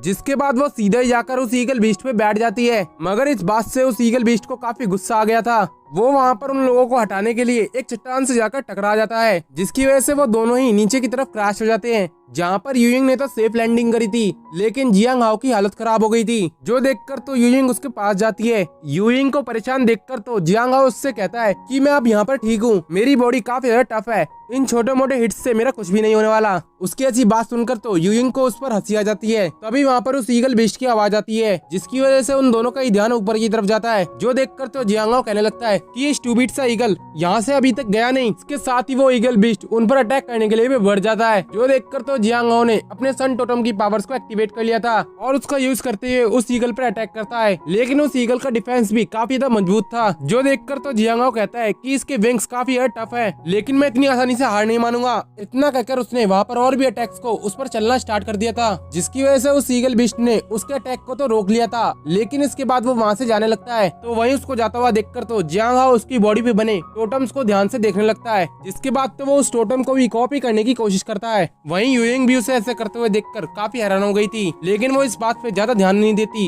इसके बाद वो जियांगाओ से पूछती है कि जियांगाओ, मुझे लगता है कि वो ईगल यहाँ से चला गया होगा। जिस पर तो जियांगाओ उससे कहता है कि मैं अभी भी पूरी तरीके से श्योर नहीं हूँ, क्या पता वो फिर से आकर हम पे हमला करे। चलो अब छोड़ो भी, अब जब वो यहाँ नहीं है तो हमें अपना सफर कंटिन्यू करना चाहिए। जिसके बाद वो दोनों ही आगे की तरफ बढ़ जाते हैं, लेकिन आगे चलते चलते जियांगाओ वहाँ पर गिनती करता है। जो देखकर तो यूइंग उससे पूछती है आखिर तुम क्या कर रहे हो। लेकिन जैसे ही जियांगाओ की गिनती पूरी होती है, तभी वहाँ पर वही ईगल बीस्ट वापस आ जाता है, जिसे अपनी तरफ आता हुआ देखकर तो जियांगाओ वहाँ पर कहता है, मुझे पता था कि तुम इतनी आसानी से हार नहीं मानोगे, तुम बस यहाँ पर हमें अपने ट्रैप के अंदर फंसाने की कोशिश कर रहे थे। जिसके बाद तो जियांगाओ अपने सन टोटम की पावर्स को एक्टिवेट करता है और उनकी मदद से उसने वहाँ पर अपने लिए 2 विंग्स को समन कर लिया था। जिसके बाद तो वो उन विंग्स की मदद से काफी ऊंचा उड़ने लगता है। जो देखकर यूइंग काफी ज्यादा खुश हो जाती है और कहती है कि तुम तो यहाँ पर उड़ रहे हो, सच में तुम्हारा कोई भी जवाब नहीं। वो तो वहाँ पर काफी खुश हो गई थी, लेकिन जियांगाओ यहीं पर नहीं रुकता। उसने तो वहाँ पर उस ईगल के पंजों का टोटम भी कॉपी कर लिया था, जिसे वो हंटर क्लॉ का नाम देता है। इसके बाद तो वो दोनों ही आपस में फाइट करने लगते हैं, जहाँ पर जियांगाओ अपने विंग्स और अपने क्लॉ की काफी अच्छी तरीके से यूज कर रहा था। मगर उस ईगल को ये बात बिल्कुल भी हजम नहीं होती। वो लगातार ही जियांगाओ पे अटैक करने की कोशिश करने लगता है। वहीं उन दोनों की फाइट अब लगातार ही इंटेंस होती जा रही थी। तो वहीं उस ईगल के एक अटैक से जियांगाओ के अंडर क्लॉ वहाँ पर डिस्ट्रॉय हो जाते हैं, जिसके बाद तो उनका दोबारा से यूज भी नहीं कर पाता। तो वहीं ये सब कुछ देखकर तो वो ईगल बीस्ट सीधा ही जियांगाओ पे अटैक करने के लिए बढ़ जाता है। उसे अपनी तरफ आता हुआ देखकर तो जियांगाओ कहता है कि तुमने मेरे पास कोई और चारा नहीं छोड़ा। इतना कहकर वो वहाँ पर गोल्डन ब्लड ड्रैगन पाइथन के अंदर ट्रांसफॉर्म हो जाता है। जो देखकर तो वो ईगल वहाँ से तुरंत ही भागने लगता है, लेकिन जियांग हाओ उसको आसानी से पकड़ लेता है और इसके बाद वो वहाँ पर उसका खेल खत्म कर देता है। जब जियांग हाओ को लगता है कि वो पूरी तरीके से मर चुका है तो वो अपनी पकड़ को ढीला कर देता है, जिसकी वजह से वो ईगल नीचे की तरफ गिर जाता है। तो वहीं जियांग हाओ की एनर्जी भी काफी ज्यादा एग्जॉस्ट हो चुकी थी, जिसकी वजह से वो नीचे गिरने लगता है। जहाँ पर वो नीचे गिरते हुए अपने मन में कह रहा था कि मैं सच में काफी ज्यादा अनलकी हूँ, मेरी मौत किसी तांत्रिक के हाथों नहीं बल्कि यहाँ पर सिर्फ गिरने की वजह से हो जाएगी। उसे नीचे गिरता हुआ देखकर तो यूयिंग काफी ज्यादा डर जाती है और सीधे जाकर जियांग हाओ को कैच कर लेती है। इसके बाद वो आराम से जियांग हाओ को नीचे लेटा देती है और फिर उससे कहती है कि जियांग हाओ तुमने सक्सेसफुली एक सेकंड रैंक वाले मिस्टिक बीस्ट को मार दिया है, जो कि पावर्स के मामले में एक विजार्ड से भी ज्यादा स्ट्रांग होते हैं। वहीं उसे ऐसे बात करते हुए देखकर तो जियांग हाओ उससे कहता है कि बनी फिर से तुमने मेरी यहाँ पर जान बचा ली। जो सुनकर तो यूयिंग उसके पास जाती है, लेकिन वो तुरंत ही गिर जाती है। जो देखकर तो जियांग हाओ उससे कहता है कि लगता है तुम्हारे पैर में चोट लग गई है। उसका बस ये कहना ही था कि तभी जियांग हाओ के सर में काफी तेज दर्द होने लगता है, जिस वजह से यूयिंग तो उसके लिए काफी परेशान हो जाती है। लेकिन कुछ देर के बाद ही जैसे ही वो पेन बंद होता है तो जियांग हाओ को रियलाइज होता है कि उसका वहाँ पर ब्रेक थ्रू हो चुका है, जिसके बाद वो ये बात यूयिंग को बताता है कि अब मैं सेकंड रैंक का विजार्ड बन चुका हूँ। इसके अगले सीन में हम जियांग हाओ को देखते हैं जो कि उस बीस्ट के लेग को फ्राई कर रहा था। इसके बाद वो यूयिंग से कहता है कि अब ये लेग पीस पूरी तरीके से तैयार हो चुका है, तुम एक बार इसको ट्राई करके देखो। जिसके बाद यूयिंग भी ऐसे ही करती है, वो उसमें से एक टुकड़े को बाहर निकालती है, लेकिन वो काफी गर्म था। मगर उसको टेस्ट करने के बाद यूयिंग उससे कहती है ये काफी ज्यादा अच्छा है, इस ईगल बीस्ट के केवल लेग के अंदर ही इतनी ज्यादा टोटम पावर है जिससे मुझे अपनी बॉडी के अंदर काफी अच्छा महसूस होने लगा। मुझे लगता है कि मेरी स्ट्रेंथ पूरी तरीके से रिकवर हो चुकी है। जो सुनकर तो जियांग हाओ भी एकदम सरप्राइज हो जाता है और उस लेग की तरफ देखते हुए कहता है क्या सच में इसके अंदर कोई टोटम पावर है। वो ये सब कुछ सोच ही रहा था कि तब तक यूयिंग ने एक पीस लेकर जियांग हाओ को खिला दिया था। जिसके बाद जियांग हाओ भी कहता है कि सच में इस पीस का टेक्सचर तो काफी ज्यादा अच्छा है, लेकिन मुझे कोई भी टोटम पावर फील नहीं हो रही। जो सुनकर तो यूयिंग उससे कहती है तो क्यों ना तुम एक और बाइट को चक्कर देखो। वो ये सब कुछ जियांग हाओ से कह ही रही थी कि तभी उन पर किसी ने पीछे से हमला कर दिया था, लेकिन वक्त रहते ही उन दोनों ने अपने अपने अटैक्स को एक साथ ही डॉज कर लिया था। तभी हम वहाँ पर कुछ लोगों को देखते हैं जो कि स्पिरिट क्लैन से बिलोंग करते थे, जहाँ पर एक बंदा जियांग हाओ से कहता है आखिर इस ईगल बीस्ट को किसने मारा, ये मेरा शिकार था। जो सुनकर तो जियांग हाओ अपने मन में सोचने लगता है कि लगता है ये क्रिएचर ह्यूमन रेस से बिलोंग करते हैं, लेकिन इनके पास केवल एक ही आई है। तभी उसको याद आता है कि डैड की डायरी में तो इसके बारे में जिक्र था कि ये सारे लोग स्पिरिट क्लैन से है। जिसके बाद वो उनसे कहता है कि मैंने इस ईगल बीस्ट को मारा है, क्या तुम्हें इससे कोई प्रॉब्लम है। वो ये सब कुछ यहाँ पर कह ही रहा था कि तभी यूयिंग की बॉडी से काफी ज्यादा स्पिरिचुअल ऑरा निकलने लगता है, जिसकी वजह से उसको काफी ज्यादा पेन हो रहा था। जो देखकर तो जियांग हाओ काफी ज्यादा परेशान हो जाता है। वहीं यूयिंग की ऐसी हालत देखकर तो उस स्पिरिट क्लैन के बंदे ने सीधा ही उस पर अटैक कर दिया था और उसके चारों तरफ एक बैरियर बना दिया था। उसकी इस हरकत से तो जियांग हाओ को उस पर काफी ज्यादा गुस्सा आता है और वो उस पर अटैक करने लगता है। मगर वो स्पिरिट क्लैन का बंदा तो उससे कह रहा था कि एक बार मेरी बात सुन लो, लेकिन जियांग हाओ कुछ भी सुनने के मूड में नहीं था, वो सीधा ही उस पर अटैक करने लगता है। तो वहीं दूसरी तरफ वहाँ पर यूयिंग की हालत काफी ज्यादा खराब होने लगती है, लेकिन जियांग हाओ तो रुकने का नाम नहीं ले रहा था। तभी वो स्पिरिट क्लैन का बंदा उससे बोलता है कि तुम्हारी दोस्त के पास एक वॉरियर टोटम है। जो सुनकर तो जियांग हाओ का अटैक वहीं पर रुक जाता है। इसके बाद वो उसे बताता है मुझे लगता है कि अभी उसने जो ईगल मीट खाया था उसकी वजह से उसकी बॉडी बूस्ट हो चुकी है और शायद उसी की वजह से उसका यहाँ पर ब्रेक थ्रू हो रहा है। मैं तो केवल बस उसकी मदद कर रहा था। तो वहीं दूसरी तरफ यूयिंग की भी हालत अब नॉर्मल होने लगती है। जो देखकर तो जियांग हाओ तुरंत ही उसके पास जाता है और उसके पास जाकर उससे कहता है कि बनी आखिर तुम्हें चोट तो नहीं आई। जिस पर तो यूयिंग उससे कहती है कि नहीं मैं अब ठीक हूँ। इसके बाद वो वहाँ पर खुश होते हुए उससे बताती है कि जियांग हाओ मैं भी अब सेकंड रैंक की वॉरियर बन चुकी हूँ। इसके साथ ही वो वहाँ पर काफी ज्यादा खुश भी होने लगती है क्योंकि अब वो फाइट के दौरान काफी अच्छी तरीके से लड़ सकती थी। जो सुनकर तो जियांग हाओ के दिल में भी राहत आती है। इसके बाद वो पीछे मुड़ते हुए उस स्पिरिट क्लैन के बंदे से कहता है कि सर आपका बहुत बहुत शुक्रिया, आपने जो मेरी इतनी मदद करी, क्या मैं आपका नाम जान सकता हूँ। इस पर तो वो स्पिरिट क्लैन का बंदा उससे कहता है कि मेरा नाम मू है और मैं स्पिरिट क्लैन से बिलोंग करता हूँ, लेकिन क्या तुम मुझसे फाइट नहीं करने वाले। जिस पर तो जियांग हाओ उसे साफ साफ मना कर देता है और फिर उससे कहता है कि मू अगर तुम चाहो तो इस ईगल बीस्ट को अपने साथ ले जा सकते हो, मुझे इससे कोई भी प्रॉब्लम नहीं है। जो सुनकर तो मू और उसके साथी काफी ज्यादा खुश हो जाते हैं। इसके बाद वो उससे कहते हैं कि दोस्त तुमसे मिलकर मुझे काफी अच्छा लगा, तुम हमारे साथ हमारे क्लैन में चलो। इसके बाद सीन शिफ्ट होता है और हम स्पिरिट ट्राइब की वैली को देखते हैं, जहाँ पर एक सोल्जर दूर से ही लोगों को बता देता है कि मू यहाँ पर वापस आ चुका है। सभी लोग उसके आने की खबर सुन के काफी ज्यादा खुश थे। साथ ही साथ हमें जानने के लिए मिलता है कि मू इस वैली का काफी स्ट्रॉन्गेस्ट वॉरियर है।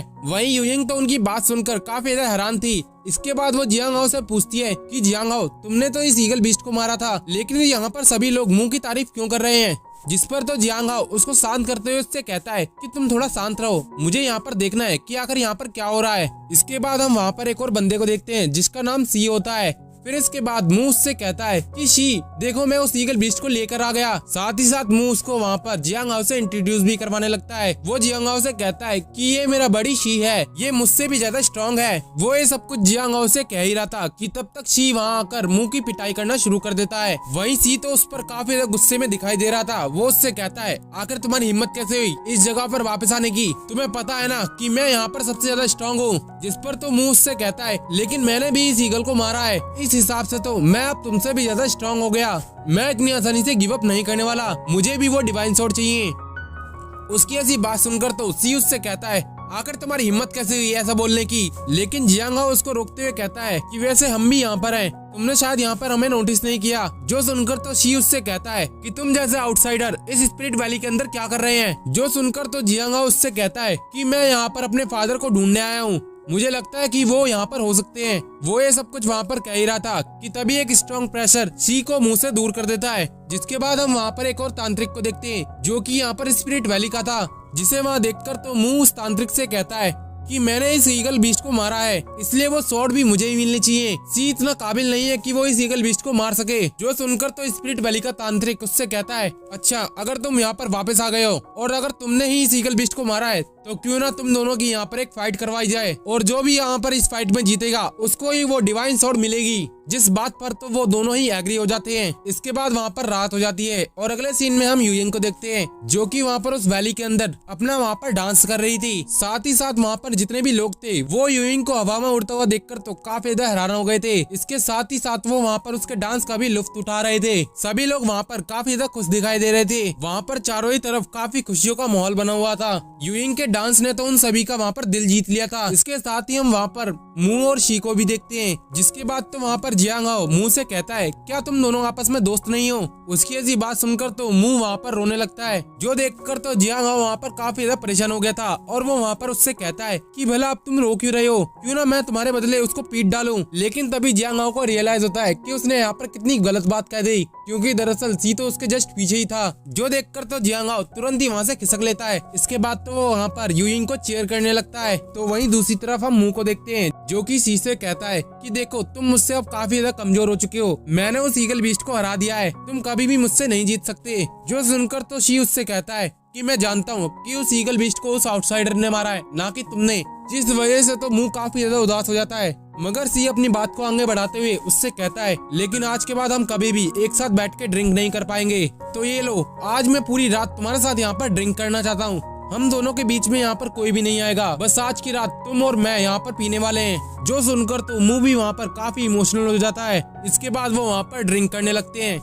जिसके बाद ये एपिसोड यहीं पर खत्म हो जाता है। और गाइस मैं आपको थोड़ी सी जानकारी देना चाहता हूँ। यहाँ पर जो भी तांत्रिक होते हैं वो नॉर्मल विजार्ड के मुकाबले थोड़ा ज्यादा ताकतवर होते हैं, लेकिन जो तांत्रिक होते हैं उनकी पावर्स का कंपैरिजन भी हम एक विजार्ड के तौर पर कर सकते हैं। जैसे कि हमने फर्स्ट एपिसोड में देखा था, जो किंगलिंग ट्राइब का तांत्रिक था वो एक सेकंड विजार्ड जितना पावरफुल था।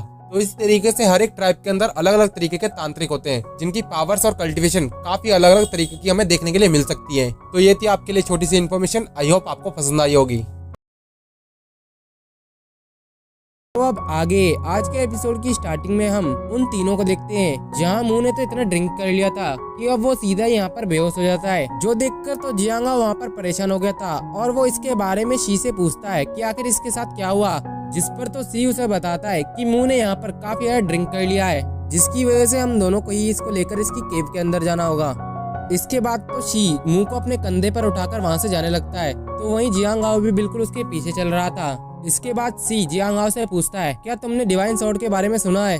जो सुनकर तो जियांग हाओ खुद भी एकदम हैरान था कि आखिर वो उससे इस तरीके का सवाल क्यों पूछ रहा है। लेकिन तभी वहाँ पर शी उसे बताने लगता है कि वो स्वॉर्ड कोई नॉर्मल स्वॉर्ड नहीं है। लेजेंड्स का कहना है कि जो भी इंसान उस स्वॉर्ड को वहाँ पर निकालेगा वो इस पूरी की पूरी कंट्री के अंदर बदलाव लेकर आएगा। लेकिन हमारी ट्राइब के अंदर कई सालों से वो स्वॉर्ड वहीं पर गड़ी हुई है। यहाँ पर हमारे कितने ही लोगों ने उस स्वॉर्ड को निकालने की कोशिश करी, लेकिन किसी के अंदर भी इतनी पावर नहीं थी कि वो उस स्वॉर्ड को निकाल पाए। जब हमें लगा कि हम सभी की कोशिश यहाँ पर नाकाम हो गई है, तो इसके बाद हमने वहाँ पर एक रिचुअल स्टार्ट कर दिया जिसमें जो भी बंदा उस स्वॉर्ड को निकालता है उसको वहाँ पर अपना सैक्रिफाइस देना होता है। लेकिन ना जाने कितने लोगों ने वहाँ पर अपना सैक्रिफाइस दिया है, मगर इसके बावजूद उस स्वॉर्ड को आज तक कोई भी हिला तक नहीं पाया। वो लोग तो वहाँ पर सैक्रिफाइस हो गए, लेकिन उस स्वॉर्ड की पावर्स पहले के मुकाबले और भी ज्यादा बढ़ती जा रही है। उस स्वॉर्ड को आखिरी बार जिस बंदे ने निकालने की कोशिश करी थी वो एक 5 रैंक का वॉरियर था, लेकिन इसके बावजूद भी वो उस स्वॉर्ड को हिला तक नहीं पाया था। अब इस पूरे स्पिरिट क्लैन के अंदर सिर्फ मू और मैं ही स्ट्रॉन्ग वॉरियर हैं। इस वजह से हम दोनों में से किसी एक को ही उस स्वॉर्ड को निकालने का चांस मिल पाएगा, जिसके बाद तो वो उस स्वॉर्ड को भी वहाँ पर जियांग हाओ को दिखाने लगता है। तो वहीं शी की इतनी सारी बात सुनकर तो जियांग हाओ उससे कहता है, मुझे आखिर एक बात समझ में नहीं आती, तुमने इतने लोगों की जान देने के बावजूद उस स्वॉर्ड को हिला तक नहीं पाए, तुम्हें नहीं लगता कि उस रिचुअल में कुछ न कुछ गड़बड़ थी? मुझे लगता है कि शायद पुराने लोगों ने इस बात पे ध्यान नहीं दिया होगा। उसकी ऐसी बात सुनकर तो शी उससे कहता है, जियांग हाओ बेशक तुम कुछ भी कह रहे हो, लेकिन उस स्वॉर्ड ने सिर्फ एक ही बार अपनी पावर्स को दिखाया था, जिस वजह से उस रिचुअल को वहाँ पर हम रोक भी नहीं सकते। हमें किसी भी तरीके से उस स्वॉर्ड को निकालना ही होगा। मुझे पता है कि वो रिचुअल कहीं ना कहीं गलत है, लेकिन अगर वो गलत है तो मैं उसको खुद से ही परफॉर्म करूंगा। मैं नहीं चाहता कि मैं उसमें अपनी जान गंवा दे। इसी वजह से मैंने पहले इसको इस क्लैन से दूर कर दिया था, ताकि मैं अकेला यहाँ पर बच जाऊँ जो उस स्वॉर्ड को निकाल सके। लेकिन देखो इसकी किस्मत, ये वापस से इस स्वॉर्ड को निकालने के लिए यहाँ पर आ गया। उसकी ऐसी बात सुनकर तो जियांग हाओ उससे कहता है, अच्छा अब मैं समझा, तभी तुमने इसको यहाँ पर शराब पिलाई ताकि तुम इसको यहाँ पर बेहोश कर सको। जो सुनकर तो शी उससे कहता है कि जियांग हाओ तुमने बिल्कुल सही कहा, मैं यहाँ पर मुंह के लिए कोई और प्रॉब्लम खड़ी नहीं करना चाहता। जैसे ही यहाँ पे सुबह होगी तुम प्लीज मुंह को लेकर यहाँ से दूर चले जाना। उसकी ऐसी बात सुनकर तो जियांग हाओ उससे कहता है, अगर मैं इसको लेकर चला भी गया लेकिन तुम्हारा क्या होगा, तुम तो यहाँ पर मर जाओगे।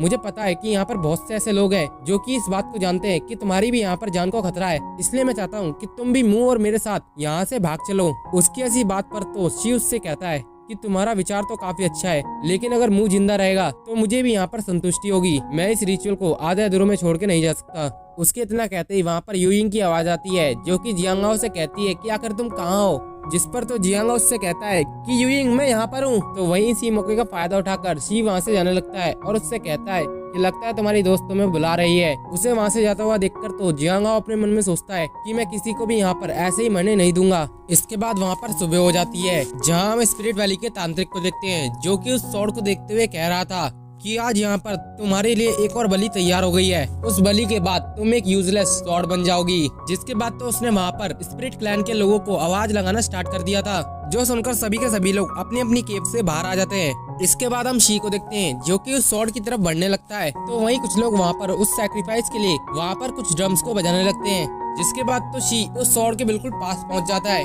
जो देखकर तो वो तांत्रिक वहाँ पर कहता है कि अब ये रिचुअल यहाँ पर स्टार्ट होता है। जिसके बाद तो वहाँ पर सभी के सभी लोग मुंह और शी का नाम पुकारने लगते हैं। वहीं ये सब कुछ देखकर तो शी उनसे कहता है कि मुंह यहाँ से जा चुका है, इसलिए मैं अकेला यहाँ पर बचा हूँ जो इस स्वॉर्ड को निकालेगा। जो सुनकर तो ऊपर बैठे लोग एकदम उदास हो जाते हैं, क्योंकि उन्हें तो यहाँ पर मुंह और शी की फाइट देखने में ज्यादा मजा था। तो वहीं जैसे ही शी उस स्वॉर्ड को छूने की कोशिश करता है, तभी वहाँ पर मुंह आ जाता है, जो कि वहाँ पर कहता है कि मैं यहाँ पर वापस आ चुका हूँ। आखिर तुमने ये कैसे सोच लिया कि मैं बिना लड़े ही तुम्हें इस स्वॉर्ड को निकालने दूंगा। जो सुनकर तो वहाँ पर शी को काफी गुस्सा आता है और वो जियांग हाओ की तरफ देखने लगता है। तभी वहाँ पर स्पिरिट क्लैन का तांत्रिक कहता है कि अगर मुंह यहाँ पर आ चुका है तो इस ड्यूअल मैच को यहाँ पर स्टार्ट किया जाता है। जिसके बाद तो उन दोनों में ही क्लोज कॉम्बैट की फाइट स्टार्ट हो जाती है, जहाँ पर मुंह तो बिल्कुल भी अपनी पावर्स का यूज नहीं कर रहा था। जिस बात का अंदाजा तो वहाँ पर शी को भी हो जाता है और वो उससे कहता है, आखिर तुम अपनी टोटम की पावर का यूज क्यों नहीं कर रहे हो? क्या तुम्हें लगता है कि उसके बिना तुम यहाँ पर जीत भी पाओगे? वहीं शी तो लगातार ही मुंह पर काफी जानलेवा अटैक कर रहा था, जिनसे बचने में मुंह को काफी ज्यादा दिक्कत आ रही थी। इसके बाद तो शी ने मुंह पर काफी खतरनाक अटैक कर दिया था। जिसके बाद हमें उन दोनों का पास्ट दिखाया जाता है, जहाँ पर शी ने मुंह को काफी आसानी से हरा दिया था। लेकिन शी इतना भी बुरा नहीं था, उसने वहाँ पर मुंह का साथ देने का डिसाइड कर लिया था। इसके बाद से ही उनकी वहाँ पर दोस्ती गहरी होती चली गई। तो वहीं शी को जीतता हुआ देखकर तो काफी सारे लोग वहाँ पर खुश हो जाते हैं। मगर बात की जाए मुंह की, तो वो तो इस चीज को देखकर काफी ज्यादा डर चुका था। वो वहाँ पर शी से कहता है कि तुम उस स्वॉर्ड को निकालने की कोशिश मत करो। लेकिन उस तांत्रिक को तो इस बात से कोई भी फर्क नहीं पड़ता। वो वहाँ पर कहता है कि उस स्वॉर्ड को जल्दी से निकालो। तभी वहाँ पर शी पर किसी ने अटैक कर दिया था, जो देखकर तो वहाँ पर स्पिरिट क्लैन के लोग काफी ज्यादा हैरान हो जाते हैं और कहते हैं कि ये तो एक आउटसाइडर है। तो दूसरी तरफ जियांग हाओ शी से कहता है कि लगता है तुम मुझे नहीं हरा पाओगे, मुझे तो तुम्हारी स्ट्रेंथ इतनी ज्यादा नहीं लग रही है। जो सुनकर तो शी को काफी गुस्सा आता है और वो उससे कहता है तुम मुझे यहाँ पर उकसाने की कोशिश कर रहे हो। इस पर तो जियांग हाओ उससे कहता है कि यहाँ पर बातें करना कम करो, बेहतर होगा कि तुम मुझसे यहाँ पर फाइट करके देख लो। जो सुनकर तो वहाँ पर शी ने अपनी स्पिरिट आई टोटम की पावर्स का यूज करना स्टार्ट कर दिया था। इसके बाद तो वो जियांग हाओ की तरफ बढ़ते हुए उससे कहता है कि तुम मेरे इस पंच को झेल नहीं पाओगे, इसलिए बेहतर है कि तुम यहाँ पर अपनी हार मान लो। जो सुनकर तो जियांग हाओ ने तुरंत ही अपने विंग्स को एक्टिवेट कर लिया था और उनकी मदद से वो उस अटैक को डॉज कर लेता है। वहीं ये सब कुछ देखकर तो उस तांत्रिक के साथ साथ वहाँ के लोग भी काफी हैरान हो जाते हैं और वो लोग वहाँ पर कहने लगते हैं कि क्या ये लड़का एक तांत्रिक है जो इस तरीके का टोटम का यहाँ पर यूज कर पा रहा है, क्या सी यहाँ पर इस बंदे को हरा भी पाएगा। तो वहीं दूसरी तरफ स्पिरिट क्लैन का तांत्रिक वहाँ पर कहता है कि ये लड़का कोई नॉर्मल वॉरियर नहीं है, इस लड़के के अंदर कुछ न कुछ खास बात जरूर है। इसके साथ ही वो तांत्रिक वहाँ पर कहता है कि कहीं ये लड़का फायर गॉड का डिसेंडेंट तो नहीं, या फिर ये भी हो सकता है कि ये लड़का गोल्डन ईगल क्लैन से हो। इसके बाद हम जियांग हाओ को देखते हैं जो कि शी के हर एक हमले से बच रहा था, लेकिन सी भी काफी ग्रेट वॉरियर था, जिस वजह से उसने जियांग हाओ की अगली चाल को पहचान लिया था और उस पर सीधा ही अपना एक अटैक कर दिया था, जिससे जियांग हाओ को काफी इंटरनली डैमेज पहुंचता है और वो वहाँ पर कहता है कि सच में तुम इस टाइप के सबसे स्ट्रॉन्गेस्ट मैन हो। इसके बाद तो उसने वहाँ पर golden blood dragon Python transformation technique को एक्टिवेट कर लिया था, जिसके बाद वो उसके अंदर ट्रांसफॉर्म भी हो जाता है। इसके साथ ही वो सीधा ही शी पर अटैक करने लगता है, जो देखकर तो वहाँ पर स्पिरिट क्लैन के लोग भी काफी हैरान हो जाते हैं। साथ ही साथ वहाँ का तांत्रिक भी कहने लगता है कि आखिर इस लड़के के पास कितने सारे टोटम्स हैं। अब तो मुझे ये कंफर्म हो गया है कि ये लड़का कोई नॉर्मल फैमिली से नहीं आता है। तो वहीं दूसरी तरफ उन दोनों की फाइट काफी ज्यादा इंटेंस हो रही थी, जहाँ पर इस बार तो शी ने अपने स्पिरिट आई टोटम का यूज करते हुए जियांग हाओ को कैद कर लिया था, जिस वजह से सभी की निगाहें उसी के ऊपर टिक जाती है। वहीं जियांग हाओ अपने आप को छुड़ाने की काफी कोशिश कर रहा था, लेकिन अब शी ने भी बिना वक्त गवाते हुए सीधे ही उस पर एक जानलेवा अटैक कर दिया था। इसकी वजह से वहाँ पर एक बहुत बड़ा धमाका होता है और उस धमाके के हटते ही हमें देखने के लिए मिलता है कि सी उस फाइट को आसानी से जीत चुका था, जो देखकर तो स्पिरिट क्लैन के लोग काफी ज्यादा खुश हो जाते हैं। लेकिन जियांग हाओ को तो बस इसी मौके की तलाश थी, तुरंत ही शी पर अटैक कर दिया था, जिस वजह से सी को उस पर काफी ज्यादा गुस्सा आता है और इस बार उसने अपनी फुल पावर का यूज करना स्टार्ट कर दिया था, जो देखकर तो जियांग हाओ तुरंत ही उसकी आई के पास जाता है और उसको वहाँ पर स्वैलो कर लेता है। इसकी वजह से वहाँ पर शी को काफी ज्यादा इंटरनली डैमेज पहुँचता है, उसके मुंह से तो वहाँ पर ब्लड की वॉमिटिंग भी होने लगी थी। वहीं जियांग हाओ बिना वक्त गवाते हुए सीधा ही शी पर एक जानलेवा अटैक करने वाला था, लेकिन मुंह से ऐसा करने से रोक देता है, जिस वजह से तो जियांग हाओ तुरंत ही वहाँ पर रुक गया था। इसके बाद जियांग हाओ ने उसको एक लात मारकर सीधा ही मुंह के पास भेज दिया था। तो वहीं जियांग हाओ की जीत से यूइंग काफी ज्यादा खुश हो जाती है, मगर उस तांत्रिक को तो इस बात से कोई भी फर्क नहीं पड़ता। वो वहाँ पर जियांग हाओ से कहता है कि आउटसाइडर, तुम यहाँ पर इस मैच को जीत चुके हो, तो चलो अब इस स्वॉर्ड को निकाल के दिखाओ। जो सुनकर तो जियांग हाओ तुरंत ही उस स्वॉर्ड की तरफ बढ़ने लगता है। वहीं ये सब कुछ देखकर तो स्पिरिट क्लैन के लोग काफी परेशान हो जाते हैं और वो कहते हैं आखिर ये कैसे हो सकता है, एक आउटसाइडर भला हमारी डिवाइन स्वॉर्ड को कैसे निकाल सकता है। सभी लोग तो वहाँ पर जियांग हाओ से कहने लगते हैं कि तुम हमारी स्वॉर्ड को छू भी नहीं सकते, बेहतर होगा कि तुम अपने कदम यहाँ से पीछे हटा लो। जो सुनकर तो उस तांत्रिक को वहाँ पर काफी गुस्सा आता है और वो उन लोगों से कहता है कि तुम लोग शांत हो जाओ। उसके एक ही इशारे से सभी लोग वहाँ पर शांत हो जाते हैं। इसके बाद वो जियांग हाओ से कहता है कि तुम अपना काम जारी रखो। इसके बाद तो मुंह ने वहाँ पर जियांग हाओ को सपोर्ट करना स्टार्ट कर दिया था और उसके पीछे पीछे स्पिरिट क्लैन के सभी लोग जियांग हाओ को चेयर करने लगते हैं। यूइंग तो ये सब कुछ देखकर काफी परेशान हो जाती है और वो इशारे में ही जियांग हाओ से कहती है कि प्लीज तुम इस स्वॉर्ड को मत निकालना, लेकिन जियांग हाओ तो वहाँ पर कुछ भी नहीं सुनता। वो वहाँ पर उस स्वॉर्ड को निकालने की कोशिश करने लगता है, जिस वजह से सभी की निगाहें उस पर टिक जाती हैं। इसके बाद तो उसकी सन टोटम की पावर्स भी वहाँ पर एक्टिवेट हो जाती हैं, जो उसकी स्वॉर्ड को निकालने में हेल्प करने लगती हैं।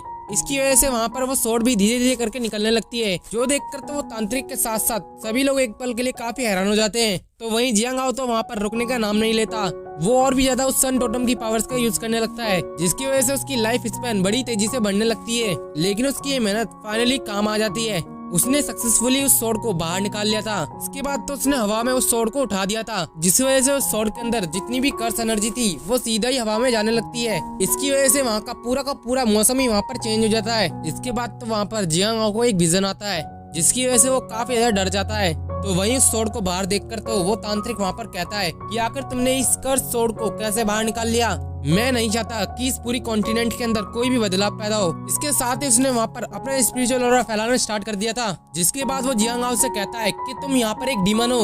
सभी स्पिरिट क्लैन के मेंबर्स मेरी बात ध्यान से सुनो, इस डीमन ने हमारी स्वॉर्ड को निकालकर काफी बड़ा गुनाह किया है, हम इसको इतनी आसानी से यहाँ से जिंदा नहीं जाने देंगे, सभी लोग मिलकर इसे मार डालो। जो सुनकर तो सभी लोग एकदम कहने लगते हैं कि हाँ, इस डीमन को तो यहाँ पर जिंदा रहने का कोई भी हक नहीं है। तो वहीं वो तांत्रिक वहाँ पर कहने लगता है कि न जाने ये डीमन कहाँ से आया होगा, जरूर इसको हमारी डिवाइन स्वॉर्ड के बारे में कहीं से जानकारी मिली होगी। लेकिन मैं इसके हाथों में ये स्वॉर्ड नहीं जाने दूंगा। हमारी पूरी ट्राइब ने इस स्वॉर्ड को निकालने के लिए ना जाने कितने ही बंदे अपने यहाँ पर कुर्बान किए हैं। हम तुम्हें इतनी आसानी से तो इस स्वॉर्ड को नहीं ले जाने देंगे। आज हम यहाँ पर सभी मिलकर तुम्हें यहाँ पर खत्म कर डालेंगे। इसके बाद तो वहाँ पर स्पिरिट क्लैन के लोग काफी तेजी से जियांग हाओ को मारने की तरफ बढ़ जाते हैं, जो देखकर तो यूइंग भी तुरंत ही अपने फाइटिंग मोड के अंदर आ जाती है और वो वहाँ पर उन्हें मारते हुए कहती है कि तुम तो एक घटिया तांत्रिक निकले। तुमने तो पहले ही हमसे कहा था कि हम इस स्वॉर्ड को निकाल सकते हैं, लेकिन अब तुम यहाँ पर बेतुकी की बातें कर रहे हो। हम यहाँ पर कोई भी डीमन नहीं है। तो वहीं उसका साथ देने के लिए मुंह भी वहाँ पर उतर जाता है और वहाँ पर कहता है कि कोई भी मेरे ब्रदर को यहाँ पर टच नहीं कर सकता। इसके बाद तो शी भी उससे कहता है कि तांत्रिक जरूर तुमसे यहाँ पर कोई ना कोई गलती हुई होगी। जो सुनकर तो वो तांत्रिक उससे कहता है तुम लोग अपने ही क्लैन से यहाँ पर गद्दारी कर रहे हो। तो वहीं दूसरी तरफ हम जियांग हाओ को देखते हैं, जो कि उस स्वॉर्ड के वाइड स्पेस के अंदर आ चुका था। जहाँ पर आने के बाद उस स्वॉर्ड ने तो जियांग हाओ पर अटैक कर दिया था। इसके बाद जियांग हाओ कहता है आखिर मुझे अपनी लाइफ यहाँ पर कम होती हुई क्यों दिखाई दे रही है। वो ये सब कुछ वहाँ पर कह ही रहा था कि तभी वहाँ पर आवाज आती है कि आखिर तुम कैसे इस कर्स स्वॉर्ड के यंग मास्टर बन सकते हो। तुम्हारे अंदर अभी इतनी कैपेबिलिटी नहीं है कि तुम इस स्वॉर्ड को अपना सको। जो सुनकर तो जियांग हाओ उससे कहता है आखिर तुम्हारी हिम्मत कैसे हुई मुझसे ऐसा कहने की। जो सुनकर तो स्वॉर्ड ने सीधा ही जियांग हाओ पर अटैक कर दिया था। इसके बाद वो उस स्पेस से बाहर आ जाता है, जहाँ पर उसकी स्पिरिट काफी इंटरनली डैमेज हो चुकी थी। जो देखकर तो यूइंग तुरंत ही जियांग हाओ को संभालती है। तो वहीं उस तांत्रिक को भी पता चल जाता है कि उस कर्स स्वॉर्ड ने जियांग हाओ को अपना मास्टर नहीं एक्सेप्ट किया। इसके बाद वो अपने लोगों से कहता है कि इस स्वॉर्ड ने भी इस लड़के को अपना मास्टर चुनने से इनकार कर दिया है, जिसकी वजह से यहाँ पर काफी ज्यादा इंजर्ड हो चुका है। अगर हमें इस डीमन को मारना है तो इससे अच्छा टाइम हमें कभी नहीं मिल सकता। वहीं उसकी ऐसी बात सुनकर तो जियांग हाओ वहाँ पर कहता है कि बहुत बढ़िया, तुम झूठ बोलने में तो नंबर 1 हो। तुमने पहले यहाँ पर इस स्वॉर्ड का लालच दिया कि ये स्वॉर्ड एक डिवाइन स्वॉर्ड है, जिसके बाद सभी लोग तुम्हारी बातों में भी आ गए और इस स्वॉर्ड को निकालने की कोशिश करने लगे। लेकिन अगर वो इस स्वॉर्ड को नहीं निकाल पाते तो तुम यहाँ पर उनको जान से मार डालते हो और पता नहीं उनके साथ तुम यहाँ पर क्या क्या करते होगे। लेकिन अब जब मैंने इस स्वॉर्ड को निकाल दिया है तो तुम अब मुझे यहाँ पर डीमन ठहरा रहे हो। तो अब ये बताओ कि असली में डीमन कौन है, तुम या मैं? मैंने तो सिर्फ वही किया था जो मुझसे कहा गया था।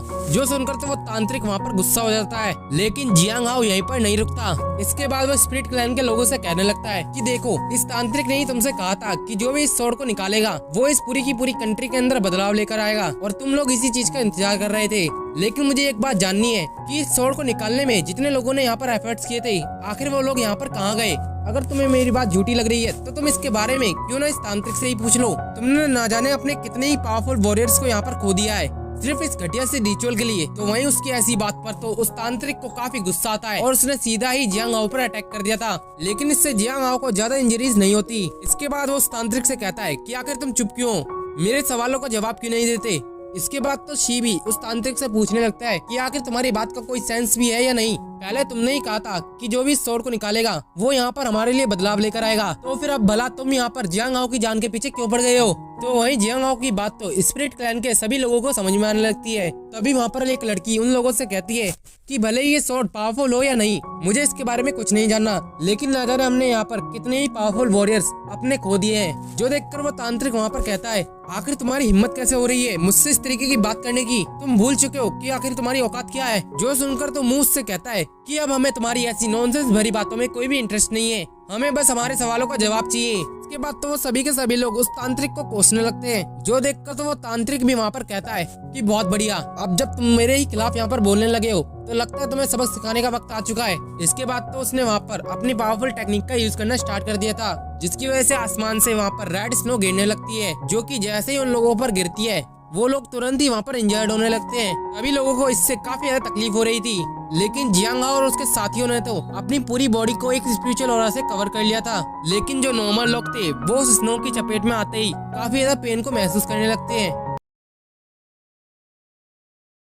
तो अब आगे आज के एपिसोड की स्टार्टिंग भी उसी के आगे से होती है, जहां अपने लोगों की ऐसी हालत देखकर तो सी उस तांत्रिक से कहता है आखिर तुम ये क्या कर रहे हो, तुम अपने ही लोगों को चोट पहुंचा रहे हो। जिस पर तो वो तांत्रिक यहाँ पर कहता है कि मेरे रास्ते में जो कोई भी आएगा मैं उसको यहाँ पर जिंदा नहीं छोड़ूंगा। उसकी ऐसी बात सुनकर तो मुंह को उस पर काफी गुस्सा आता है और वो उससे कहता है तुम तो हमारे इस स्पिरिट क्लैन के तांत्रिक थे, तुमने आज ये हमारे साथ करके बिल्कुल भी अच्छा नहीं किया। इतना कहकर वो दोनों ही उस पर अटैक करने के लिए बढ़ जाते हैं, मगर वो तांत्रिक भी पीछे हटने वालों में से नहीं था। उसने अकेले ही उन दोनों को ठिकाने लगा दिया था।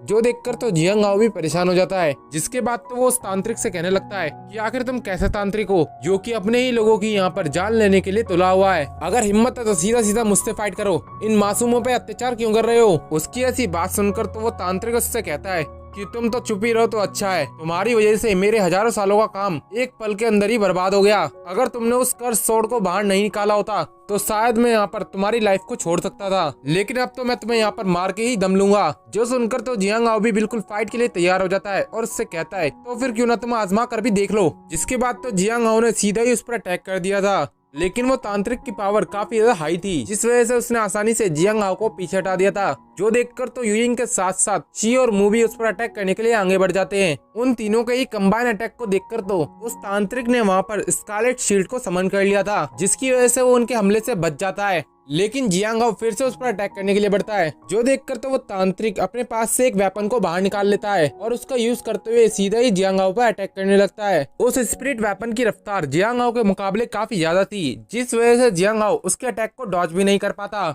इतने सारे अटैक खाने के बाद तो जियांग हाओ सीधा ही उस तांत्रिक पे अटैक करने बढ़ जाता है, लेकिन वो तांत्रिक तुरंत ही वहाँ से गायब हो गया था। इसके साथ ही उसको वो स्पिरिट वेपन सीधा ही जियांग हाओ की तरफ बढ़ने लगता है। जो देखकर तो जियांग हाओ ने अपनी उस स्वॉर्ड का यूज करते हुए उस स्पिरिट वेपन को दूर कर देता है। इससे पहले जियांग हाओ वहाँ पर कुछ और समझ पाता, उस तांत्रिक ने जियांग हाओ पर पीछे से अटैक कर दिया था, जहाँ जियांग हाओ तो उस तांत्रिक के कब्जे में आ चुका था। जो देखकर तो मू और शी के साथ साथ यूइंग भी उसे बचाने के लिए आगे बढ़ जाती है, मगर उस तांत्रिक ने अपने एक फॉर्मेशन से उन तीनों को ही पीछे हटा दिया था। दूसरी तरफ वहाँ पर जियांग हाओ की हालत खराब होने लगती है, जिस वजह से उसका सन टोटम अपने आप ही एक्टिवेट हो जाता है, जहाँ उस सन टोटम की पावर्स ने वहाँ पर 2 फॉर्मेशन को सेटअप कर दिया था, जिन फॉर्मेशन की मदद से वहाँ पर जियांग हाओ की जान बच जाती है। साथ ही साथ उस तांत्रिक पे जो अटैक हुआ था उससे उसका हाथ पूरी तरीके से दर्द करने लगता है, लेकिन जियांग हाओ इसी मौके का फायदा उठाकर उस पर एक पावरफुल स्लैश लगा देता है, जिससे उस तांत्रिक की पूरी बॉडी वहाँ पर डिस्ट्रॉय हो जाती है। उस तांत्रिक के मरते ही वहाँ पर वो स्नो फॉलिंग भी रुक चुकी थी, जिस वजह से वहाँ पर स्पिरिट क्लैन के लोग धीरे धीरे करके खड़े होने लगते हैं। साथ ही साथ वहाँ पर कुछ लोग बात करने लगते हैं कि वो तांत्रिक सच में हमारी जान के पीछे पड़ा हुआ था, वो हमारा तांत्रिक बिल्कुल नहीं हो सकता। हमने आंख बंद करके उस पर ना जाने कितना ज्यादा भरोसा किया था, अब से हमारा उसके साथ कोई भी कनेक्शन नहीं है। वो ये सब कुछ यहाँ पर कह ही रहे थे कि तभी स्काई में एक अजीब से पैटर्न बनने लगते हैं, जैसे कि वहाँ से कोई आ रहा हो। इसके साथ ही वहाँ पर आवाज आती है कि तुमने मेरे इतने हजारों सालों की मेहनत को एक पल के अंदर ही बर्बाद कर दिया। मैं ना जाने इस कर्स सोर्ड को यहाँ पर कितने ही हजारों सालों से सप्रेस करने की कोशिश कर रहा था, लेकिन इस आखिरी रिचुअल में तुमने अपनी टांग अड़ाकर बिल्कुल भी अच्छा नहीं किया। आज तो मैं तुम्हें यहाँ पर मार के ही रहूंगा। उसके इतना कहते ही वो वहाँ पर अपीयर हो गया था, जो कि एक स्कारलेट मून डीमन था। उसे वहाँ देखकर तो स्पिरिट क्लैन के लोग काफी ज्यादा डर जाते हैं। और गाइज मैं आपको यहाँ पर बता देना चाहता हूँ कि जो वो स्कारलेट मून डीमन है, इस डीमन की यहाँ पर 2 बॉडी थी, पहली वो तांत्रिक वाली, तो दूसरी अभी ओरिजिनल। उसकी पहली बॉडी को तो जियांग हाओ ने मार दिया था, जिसकी वजह से तांत्रिक यहाँ पर वापस आ चुका है ताकि वो जियांग हाओ से बदला ले सके। तो वहीं वो आने के साथ ही जियांग हाओ पर सीधा अटैक कर देता है। इसके साथ ही साथ वो उन सभी लोगों पर काफी स्ट्रॉन्ग ग्रेविटी प्रेशर डालने लगता है, जिसे महसूस कर तो जियांग हाओ भी कहता है कि इसके और मेरे बीच में काफी बड़ा पावर गैप है, मैं इस डीमन को इतनी आसानी से नहीं संभाल सकता। तो वहीं वो स्कारलेट मून डीमन उससे कहता है कि लड़के, तुम्हें इस स्पिरिट वैली के अंदर आना ही नहीं चाहिए था, और अगर तुम आ गए थे तो तुम्हें इस कर्स सोर्ड के बारे में सोचना भी नहीं चाहिए था, लेकिन तुमने इस सोर्ड को यहाँ पर टच करके बहुत बड़ी गलती करी है, जिस वजह से आज यहाँ पर जितने भी स्पिरिट क्लैन के लोग हैं वो सभी के सभी तुम्हारी वजह से मारे जाएंगे। उसका बस ये कहना ही था कि तभी उस कर्स सोर्ड के अंदर से एक एनर्जी का ब्लास्ट होता है। इसके साथ ही वहाँ पर एक स्पिरिट आने लगती है, जो कि उस स्कारलेट मून डीमन से कहती है, आखिर तुम्हारी हिम्मत कैसे हो रही है मेरे सामने इतना ऊंचा बनने की। उस जाइंट स्पिरिट को वहाँ पर देखकर तो वो स्कारलेट मून डीमन वहाँ पर कहता है कि एंशिएंट स्वॉर्ड एम्परर, तुम्हें तो कई हजारों सालों के लिए हेवंस ने खुद से दूर कर दिया था, लेकिन आखिर तुम इस स्वॉर्ड के अंदर क्या कर रहे हो? तुम एंशिएंट स्वॉर्ड एम्परर नहीं हो सकते। अगर तुम सच में वो हो तब भी तुम्हारे अंदर इतनी स्ट्रेंथ नहीं बची होगी कि तुम मेरा यहाँ पर सामना कर पाओ। इतना कहकर वो डीमन वहाँ पर स्कारलेट मून सुप्रीम फॉर्मेशन का यूज करने लगता है, जिसकी वजह से वहाँ पर काफी सारी स्वॉर्ड्स आ जाती हैं, जो कि सीधा ही उस एंशिएंट स्वॉर्ड एम्परर की स्पिरिट की तरफ जाने लगती हैं। जो देखकर तो वो स्पिरिट जियांग हाओ से कहती है कि बच्चे अपनी आंखों को बंद करो और शांति से इस चीज को महसूस करो। जिसके बाद तो वहाँ पर जियांग हाओ को एक विजन आता है, जिसमें वो एंशिएंट स्वॉर्ड एम्परर को देखता है, जो कि उसे वहाँ पर बताते हैं कि इस कर्स ब्लेड का जन्म सिर्फ डीमन को मारने के लिए हुआ है। इस स्वॉर्ड के चलते तुम किसी भी डीमन को बड़ी आसानी से हरा सकते हो, तुम्हें बिना किसी झिझक के बस इस स्वॉर्ड का यूज करना आना चाहिए। जिसके बाद तो वो एंशिएंट स्वॉर्ड एम्परर उससे कहते हैं कि अब से इस स्वॉर्ड की विरासत मैं तुम्हें देता हूँ। मैं उम्मीद करता हूँ कि तुम हमेशा ही सही का साथ दोगे। जो देखकर तो जियांग हाओ ने उनकी उस स्वॉर्ड को एक्सेप्ट कर लिया था। इसके बाद तो उनकी स्पिरिट वहाँ से चली जाती है। उनके वहाँ से जाने के बाद जियांग हाओ अपने होश में आ जाता है और उन स्वॉर्ड्स के सारे अटैक्स को अपनी स्वॉर्ड के जरिए रोकने की कोशिश करता है।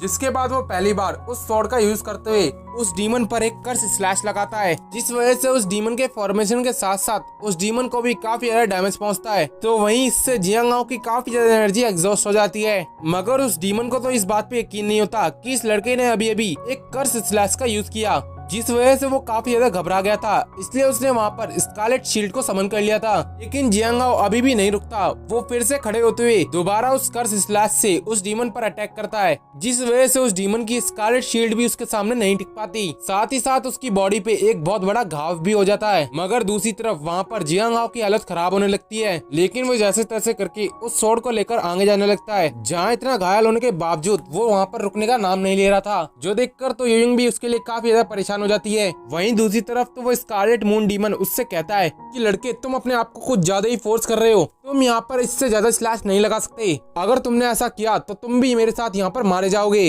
लेकिन जियांग हाओ तो वहाँ पर कुछ भी सुनने को तैयार नहीं था। जो देखकर तो यूइंग पीछे से उसे पकड़ लेती है और उससे कहती है कि जियांग हाओ प्लीज यहाँ पर रुक जाओ। साथ ही साथ वो वहाँ पर काफी ज्यादा रोने भी लगी थी। तो वहीं वो स्कारलेट मून डीमन तो जियांग हाओ को उकसाने के लिए उससे कहता है कि लड़के बस तुम्हारे अंदर इतना ही दम था, मुझे तो लगता है कि तुम यहाँ पर मुझसे डर चुके हो। उसकी ऐसी बात सुनकर तो वो वहाँ पर कहता है कि तुम जैसे डीमन को तो यहाँ पर जिंदा रहने का कोई भी हक नहीं है। तुमने ना जाने अपने फायदे के लिए यहाँ पर इतने सारे लोगों की जान ली है। तुमने यहाँ पर उन्हीं लोगों पर हमला किया जिन्हें यहाँ पर तुमने अपनी आंखों से बचपन से बड़ा होते हुए देखा है। लेकिन आज तुम्हारी वजह से वो लोग यहाँ पर मौत की कगार पर पहुंच चुके हैं। तुम जैसा पत्थर दिल तो मैंने आज तक कहीं पर भी नहीं देखा। स्कारलेट मून डीमन, तुम्हारा यहाँ पर जिंदा रहने का कोई भी हक नहीं बनता। तुम यहाँ पर बस मरना ही डिजर्व करते हो। उसकी ऐसी बात सुनकर तो यूइंग वहाँ पर रोते हुए उससे कहती है कि जियांग हाओ प्लीज ऐसा मत करना, नहीं तो तुम भी यहाँ पर मारे जाओगे। लेकिन वो स्कारलेट मून डीमन तो अभी भी रुकने का नाम नहीं लेता। वो वहाँ पर जियांग हाओ से कहता है कि लड़के बस तुम यहाँ पर बड़ी बड़ी बातें करते हो। अगर हिम्मत है तो दोबारा से स्लैश लगा के दिखाओ ना। मैं उस स्लैश से मरूंगा या नहीं इसका तो मुझे नहीं पता, लेकिन अगर तुमने वो स्लैश लगाया तो तुम्हारी यहाँ पर जान जाना तय है। तुम मेरा यहाँ पर कुछ भी नहीं कर पाओगे। इतना कहकर वो वहाँ से जाने लगता है। जो देखकर तो यूइंग उससे कहती है कि जियांग हाओ प्लीज उसे जाने दो, तुम यहाँ पर कोई भी गलत कदम मत उठाना। जो सुनकर तो जियांग हाओ उससे कहता है कि बनी मुझे माफ कर देना, लेकिन इस तरीके के डीमन को यहाँ पर जिंदा छोड़ना मेरे असूलों के खिलाफ है। जिसके साथ ही वो आगे की तरफ जाने लगता है। तो वहीं यूइंग की यहाँ पर हिम्मत बिल्कुल जवाब दे चुकी थी। वो तो सीधा ही वहाँ पर नीचे गिर जाती है। तो दूसरी तरफ वहाँ पर जियांग हाओ के मुंह से भी ब्लड वॉमिटिंग होने लगती है। लेकिन वो रुकता भी नहीं है। वो स्वॉर्ड को पूरी तरीके से चार्ज करने लगता है। इसके बाद उसने एक पावरफुल कर्स स्लैश से उस पर अटैक कर दिया था, जहाँ इस बार का कर्स स्लैश काफी पावरफुल था, जिस वजह से उस डीमन की पूरी बॉडी वहाँ पर डिस्ट्रॉय हो जाती है। इसके साथ ही वहाँ पर जियांग हाओ के हाथ से वो स्वॉर्ड भी छूट गई थी। तो वहीं जियांग हाओ की भी एनर्जी काफी ज्यादा एग्जॉस्ट हो चुकी थी। इसकी वजह से वो वहीं पर गिर जाता है। तो अब आगे आज के एपिसोड की स्टार्टिंग में हम स्पिरिट वैली का सीन देखते हैं, जहाँ पर जियांग हाओ की हालत तो काफी ज्यादा खराब दिखाई दे रही थी। तभी मू और शी जियांग हाओ के पास आकर उसको वहाँ पर शुक्रिया अदा करते हैं। इसके बाद वो जियांग हाओ से कहते हैं कि जियांग हाओ तुम हमारे साथ यहीं पर रुक सकते हो। उनकी ऐसी बात सुनकर तो जियांग हाओ उनसे कहता है कि मेरे दोस्तों मुझे माफ कर देना, लेकिन मुझे अपने फादर को ढूंढने के लिए मुझे यहाँ से जाना ही होगा। इसके साथ ही मुझे यहाँ पर अपनी लाइफ को भी बढ़ाना है, क्योंकि उन स्लैश की वजह से मेरी लाइफ काफी ज्यादा कम हो चुकी है। उसके इतना कहते ही उसकी हालत वहाँ पर खराब होने लगती है। जो देखकर तो मुंह उससे कहता है कि जियांग हाओ अगर तुम्हें अपनी लाइफ को बढ़ाना है तो ये सिर्फ यहाँ पर एक तांत्रिक ही कर सकता है, लेकिन जो तांत्रिक तुम्हारी लाइफ को यहाँ पर बढ़ा सकता है वो यहाँ से काफी ज्यादा दूर है। उनकी ऐसी बात सुनकर तो जियांग हाओ उनसे कहता है कि मैंने सुना है कि कैनाइन किंगडम यहाँ से काफी ज्यादा पास है, और मेरे डैड मुझसे कहा करते थे कि उस कैनाइन किंगडम के अंदर एक हॉर्स है जिसकी आंखें बिल्कुल गोल्डन ऑर्ब की तरह है, और उस घोड़े का नाम जीलियांग है। उन्होंने मुझे बताया था कि जो भी पर्सन उस घोड़े की सवारी करता है वो यहाँ पर लगभग हजारों सालों के लिए जिंदा रहता है। मैं भी एक बार उस घोड़े की सवारी करना चाहता हूँ, क्या पता शायद इससे मेरी लाइफ स्पैन यहाँ पर बढ़ जाए। उसकी ऐसी बात सुनकर तो मुंह से कुछ कहने वाला था, लेकिन सी उसे ऐसा करने से रोक देता है। इसके बाद तो यूइंग और जियांग हाओ दोनों ही वहाँ से जाने लगते हैं। जो देखकर तो मुंह उससे कहता है कि जियांग हाओ अगर तुम्हारा कभी भी यहाँ पर वापस आने का मन करे तो बेझिझक होकर यहाँ पर आ जाना। हमारी स्पिरिट वैली इतनी बड़ी तो नहीं है, लेकिन हाँ हम तुम्हारे लिए एक केव को तैयार जरूर कर सकते हैं। उसकी ऐसी बात सुनकर तो जियांग हाओ भी वहाँ पर खुश हो जाता है। इसके बाद सीन शिफ्ट होकर एक घोड़े पर आता है जो कि कोई और नहीं बल्कि जीलियांग था, जिसे कुछ बंदे वहाँ पर पकड़ने की कोशिश कर रहे थे, लेकिन जीलियांग अपनी रफ्तार की वजह से उनके चंगुल से बच जाता है। साथ ही साथ हमें जानने के लिए मिलता है कि उसकी हालत वहाँ पर काफी ज्यादा खराब दिखाई दे रही थी, क्योंकि उसकी बॉडी पे काफी ज्यादा घाव थे। लेकिन वो बंदे भी हार मानने वालों में से नहीं थे। उन्होंने उसके सामने एक फॉर्मेशन को सेटअप कर दिया था, जिस वजह से जीलियांग वहीं पर रुक जाता है और इसी मौके का फायदा उठाकर वो बंदे वहाँ पर जीलियांग को ट्रैप करने की कोशिश करने लगते हैं। लेकिन इससे पहले वो जीलियांग को पकड़ पाते तभी वहाँ पर किसी ने उन पर अटैक कर दिया था, जिसके बाद हमें वहाँ पर एक लेडी को दिखाया जाता है जिसका नाम क्वान शी होता है। तो वहीं उस अटैक के इम्पैक्ट की वजह से जीलियांग वहीं पर एग्जॉस्ट हो जाता है, जिसकी वजह से वो वहीं पर गिर जाता है। इसके बाद सीन शिफ्ट होकर कैनाइन किंगडम्स की तरफ आता है, जहाँ पर हमें कुछ लोग देखने के लिए मिलते हैं जिनका चेहरा तो डॉग्स का था, जो कि देखने में तो एकदम डॉग्स की तरह लग रहे थे। तभी वहाँ पर जियांग और यूइंग की भी एंट्री होती है, जिन्हें वहाँ अपनी तरफ बढ़ता हुआ देखकर तो एक डॉग वहाँ पर गुस्सा हो जाता है। तो वही दूसरी तरफ यूइंग तो एकदम हैरान हो गई थी। वो जियांगाओ से कहती है कि जियांगाओ एक बार देखो इन्हें, ये कितने ज्यादा अजीब हैं। इन सभी के चेहरे तो यहाँ पर एकदम डॉग्स की तरह हैं। उन्हें वहाँ देखकर तो जियांगा यूइंग को बताता है कि ये लोग कैनाइन किंगडम्स के लोग हैं, यानी कि हम कैनाइन किंगडम पहुँच चुके हैं। जो सुनकर तो यूइंग वहाँ पर कहती है तो फिर ठीक है, मैं इनसे जाकर एक बार बात करके आती हूँ। इतना कहकर वो उनकी तरफ बढ़ने भी लग जाती है, जहाँ वो उन लोगों से कहती है कि डॉग्स मुझे तुमसे बात करनी है। लेकिन इस बात से तो वो बंदा वहाँ पर भड़क जाता है, जिस वजह से तो यूइंग वहाँ पर डॉग्स की आवाज निकालने लगती है। लेकिन वो बंदा तो इससे और भी ज्यादा भड़क चुका था। वो सीधा ही यूइंग पर अटैक करने के लिए बढ़ जाता है। उसे अपनी तरफ बढ़ता हुआ देखकर तो जियांगाओ तुरंत ही यूइंग को वहाँ से लेकर चला जाता है, जिसके बाद वो यूइंग को वहाँ पर बताता है कि लगता है ये लोग हमारी भाषा नहीं बोल सकते हैं। इस पर तो यूइंग भी वहाँ पर एग्री करने लगती है, जिसके थोड़ी देर बाद वो फिर से वहाँ पर अंदर जाते हैं ताकि वो वहाँ पर फिर से किसी न किसी से बात कर सके। लेकिन जैसे ही वो किसी को आवाज लगाते हैं तो वहाँ पर दूसरा बंदा भी उन पर भड़क पड़ता है, जो देखकर तो यूइंग कहती है कि मैंने तो इससे कुछ भी नहीं कहा, तो फिर ये यहाँ पर मुझ पर भड़क क्यों रहे हैं। तभी जियांगाओ को वहाँ पर दो बंदे आपस में बात करते हुए दिखाई देते हैं, जो देखकर तो जियांगाओ यूइंग को इशारा करता है। इसके बाद तो यूइंग भी उनकी तरफ जाने लगती है, जो देखकर तो वो बंदे भी वहाँ पर यूइंग पर भड़क जाते हैं। इसके बाद तो वो दोनों ही वहाँ से जाने भी लगते हैं। यूइंग तो उन्हें रोकने की कोशिश करती है, लेकिन वो रुकते भी नहीं है। तभी वहाँ पर हम एक और बंदे को देखते हैं, जो कि जियांगाओ के पास कर्ज स्वॉर्ड को देखकर काफी ज्यादा हैरान था। इसके बाद तो वो वहाँ पर काफी ज्यादा खुश भी होने लगता है। इसके बाद सीन शिफ्ट होता है और हम नेक्स्ट सीन में जियांगाओ और यूइंग को देखते हैं, जो कि एक पेड़ के पास बैठकर आपस में बात करने लगते हैं, जहाँ पर जियांगाओ यूइंग से कहता है कि मेरे डैड ने उस बुक के अंदर लिखा था कि कैनाइन किंगडम्स के अंदर सिर्फ ऐसे लोग पाए जाते हैं जिनके हेड डॉग्स के होते हैं। साथ ही साथ वो लोग काफी ज्यादा एग्रेसिव भी होते हैं। जो सुनकर तो यूइंग वहाँ पर कहती है तो फिर हम उनके यहाँ पर रहते हुए जीलियांग को कैसे ढूंढेंगे। उनकी ऐसी बात सुनकर तो वहाँ पर पीछे से आवाज आती है,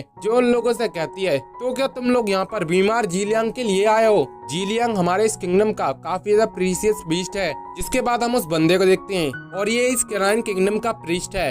जीलियांग के बारे में उसके मुंह से सुनकर तो यूइंग उसके पास जाने लगती है, लेकिन जियांगाओ उसे रोक देता है। उनको इस तरीके से हरकत करता हुआ देखकर तो वो प्रीस्ट उनसे कहता है कि तुम्हें मुझसे डरने की कोई भी जरूरत नहीं है, मैं तुम्हें कोई भी नुकसान नहीं पहुंचाऊंगा। जीलियांग हमारे इस कैनाइन किंगडम का काफी प्रीशियस बीस्ट है, लेकिन एक लेडी जिसका नाम क्वान शी है, उसने जीलियांग को अपने पैलेस के अंदर कैद कर लिया है और इसके साथ ही वो वहाँ पर उसकी बलि भी देना चाहती है। जो सुनकर तो जियांगाओ की वहाँ पर फिर से हालत खराब होने लगती है। इसके बाद वो वहाँ पर संभलते हुए उससे पूछता है आखिर ये क्वान शी कौन है और भला वो जीलियांग का सैक्रिफाइस क्यों करना चाहती है। मुझे तो ये भी नहीं पता आखिर तुम कौन हो, तुम जो हमें इतनी सारी इन्फॉर्मेशन दे रहे हो, आखिर इसके बदले तुम हमसे चाहते क्या हो। उनकी ऐसी बात सुनकर तो वो प्रीस्ट उनसे कहता है कि मैं इस कैनाइन किंगडम का प्रीस्ट हूँ और मेरा नाम कैनाइन मू है। क्वान शी इस कैनाइन किंगडम की रूलर है। उसकी एक इच्छा है कि वो एकदम यहाँ पर जवान बनी रहना चाहती है, जिस वजह से वो यहाँ पर जीलियांग का सैक्रिफाइस दे रही है ताकि वो उसकी वाइटलिटी का यूज करके यहाँ पर हमेशा के लिए यंग हो सके। मैंने जब उसे यहाँ पर ऐसा करने से मना किया तो उल्टा उसने मेरे पीछे काफी सारे लोग भेज दिए ताकि वो मुझे यहाँ पर पकड़ सके। वो ये यहाँ पर सब कुछ बता ही रहा था कि तभी वहाँ पर कुछ लोग आने लगते हैं, जो कि उस प्रीस्ट के लिए ही वहाँ पर आ रहे थे। जिसके बाद तो वो वहाँ पर काफी ज्यादा डर चुका था और वो सीधा ही जियांगाओ के पीछे जाकर दुपक जाता है। इसके बाद तो वो सभी उन तीनों को ही चारों तरफ से घेर लेते हैं। जिसके बाद वो प्रीस्ट जियांगाओ को बताता है कि जो तुम ये पर्सन देख रहे हो ये पानहू पैलेस का चीफ गार्ड है और उस पैलेस के अंदर ही क्वान शी ने जीलियांग को छुपाया हुआ है। अगर हमने इस चीफ गार्ड को यहाँ पर कैप्चर कर लिया तो हम आसानी से जीलियांग को इनके चंगुल से बचा सकते हैं। इसके साथ ही हमें उसका नाम भी जानने के लिए मिलता है, जिसका नाम कैनाइन हा होता है। इसके बाद जियांगाओ उससे कहता है कि मिस्टर कैनाइन हा, हमारा यहाँ पर कोई भी गलत इंटेंशन नहीं है, हमारी बस इच्छा है कि हम एक बार जीलियांग से मिल सके। उनकी ऐसी बात सुनकर तो वो चीफ गार्ड उनसे कहता है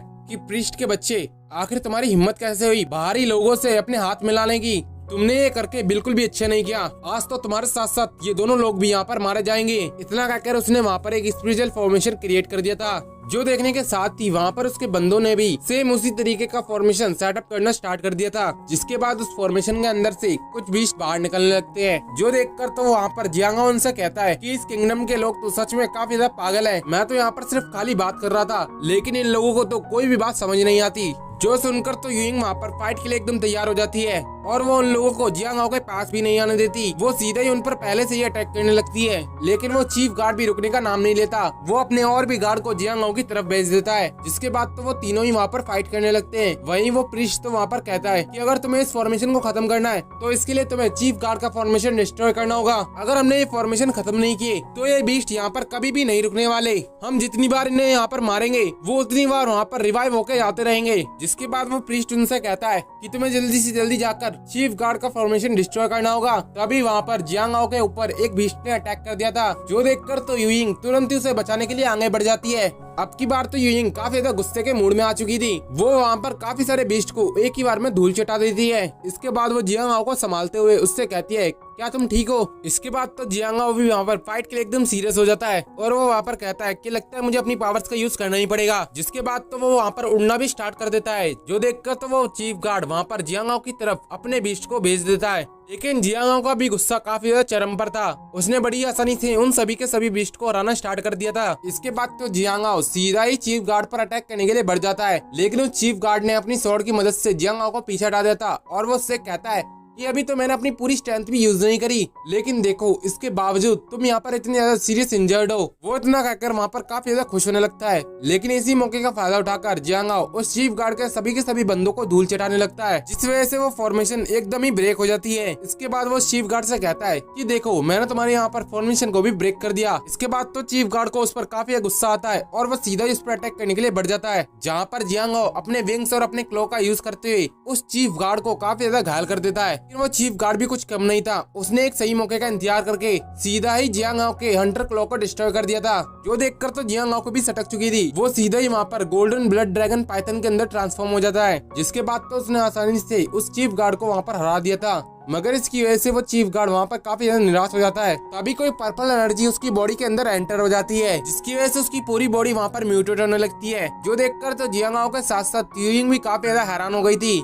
उस चीफ गार्ड को ऐसी कंडीशन में देखकर तो यूइंग जियांगाओ के लिए काफी परेशान हो जाती है और वो उससे कहती है कि ये तो एक डीमन बन चुका है। बस ये कहना ही था कि तभी उस चीफ गार्ड के साथी भी वहाँ पर उस पर्पल स्पिरिचुअल ऑरा के कंट्रोल में आने लगते हैं, जो देखकर तो जियांगाओ तुरंत ही यूइंग को चारों तरफ से कवर कर लेता है, जिसकी वजह से वो सभी के सभी लोग वहाँ पर पीछे हट जाते हैं। इसके बाद वो सीधा ही चीफ गार्ड की तरफ बढ़ जाता है, मगर यहाँ पर पासा पलट चुका था। चीफ गार्ड की पावर काफी ज्यादा बढ़ चुकी थी। उसने बड़ी आसानी से जियांगाओ को मारना स्टार्ट कर दिया था, यहाँ वो उसको मारते मारते उसके रियल फॉर्म में भी लेके आ चुका था। इससे पहले वो उस पर अटैक कर पाता, तभी वहाँ पर यूइंग आ जाती है, जो कि उसको जियांगाओ से दूर कर देती है। इसके बाद जियांगाओ यूइंग से कहता है कि बनी, मैंने यहाँ पर काफी ज्यादा होल्ड कर लिया, लेकिन लगता है मुझे अब इसका यूज करना ही होगा। उसकी ऐसी बात सुनकर तो यूइंग उसके लिए काफी ज्यादा परेशान हो जाती है, लेकिन जियांगाओ ने एक झटके के साथ ही उस कर्स ब्लेड की सील को वहाँ पर हटा दिया था, जिसके बाद तो उसको वहाँ पर चार्ज भी करने लगता है। उसे ऐसा दोबारा करते हुए देखकर तो यूइंग काफी ज्यादा परेशान हो जाती है और वो उससे कहती है कि जियांगाओ रुक जाओ, तुम ऐसा मत करना, नहीं तो इस बार तुम यहाँ पर मर जाओगे।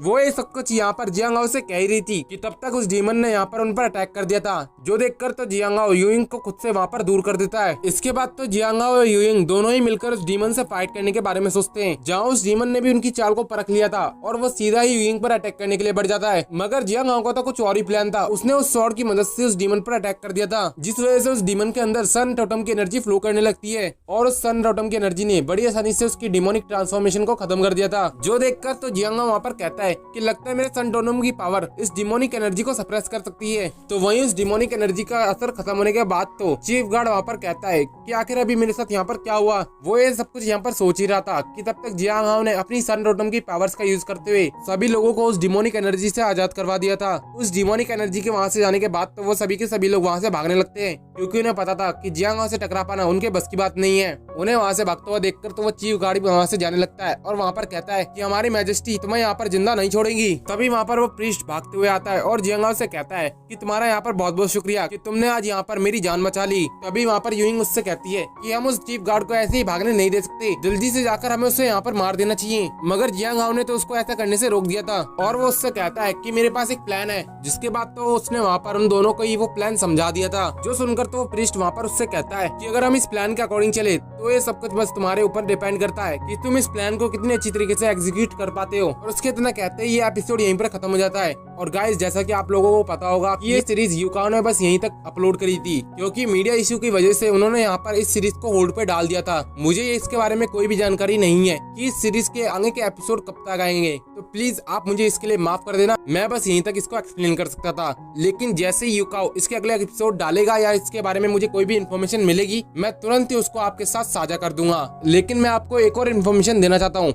इसका अगला एपिसोड जो भी आएगा वो काफी ज्यादा अमेजिंग होने वाला है, क्योंकि उसके अंदर हम यूइंग की एक और नई ट्रांसफॉर्मेशन को देखने वाले हैं, जो कि आप इन तस्वीरों में देख भी सकते हैं। इसके साथ ही यहाँ पर यूइंग का नाम भी बदलने वाला है, क्योंकि यूइंग का नाम आगे जाकर यूजी होने वाला है, जो कि जी फैमिली से आगे जाकर बिलोंग करेगी। तो गाइज, आप मुझे कमेंट कर सकते हैं क्या मुझे यूइंग का नाम बदल देना चाहिए या फिर हम इसको यूइंग ही बुलाएंगे। और मैं मंडे से कोशिश करने वाला हूँ कि पीएलएस बैटल स्पिरिट को आपके लिए शुरू कर दिया जाए। तो प्लीज आप उस सीरीज पर भी अपना प्यार जरूर दिखाइएगा।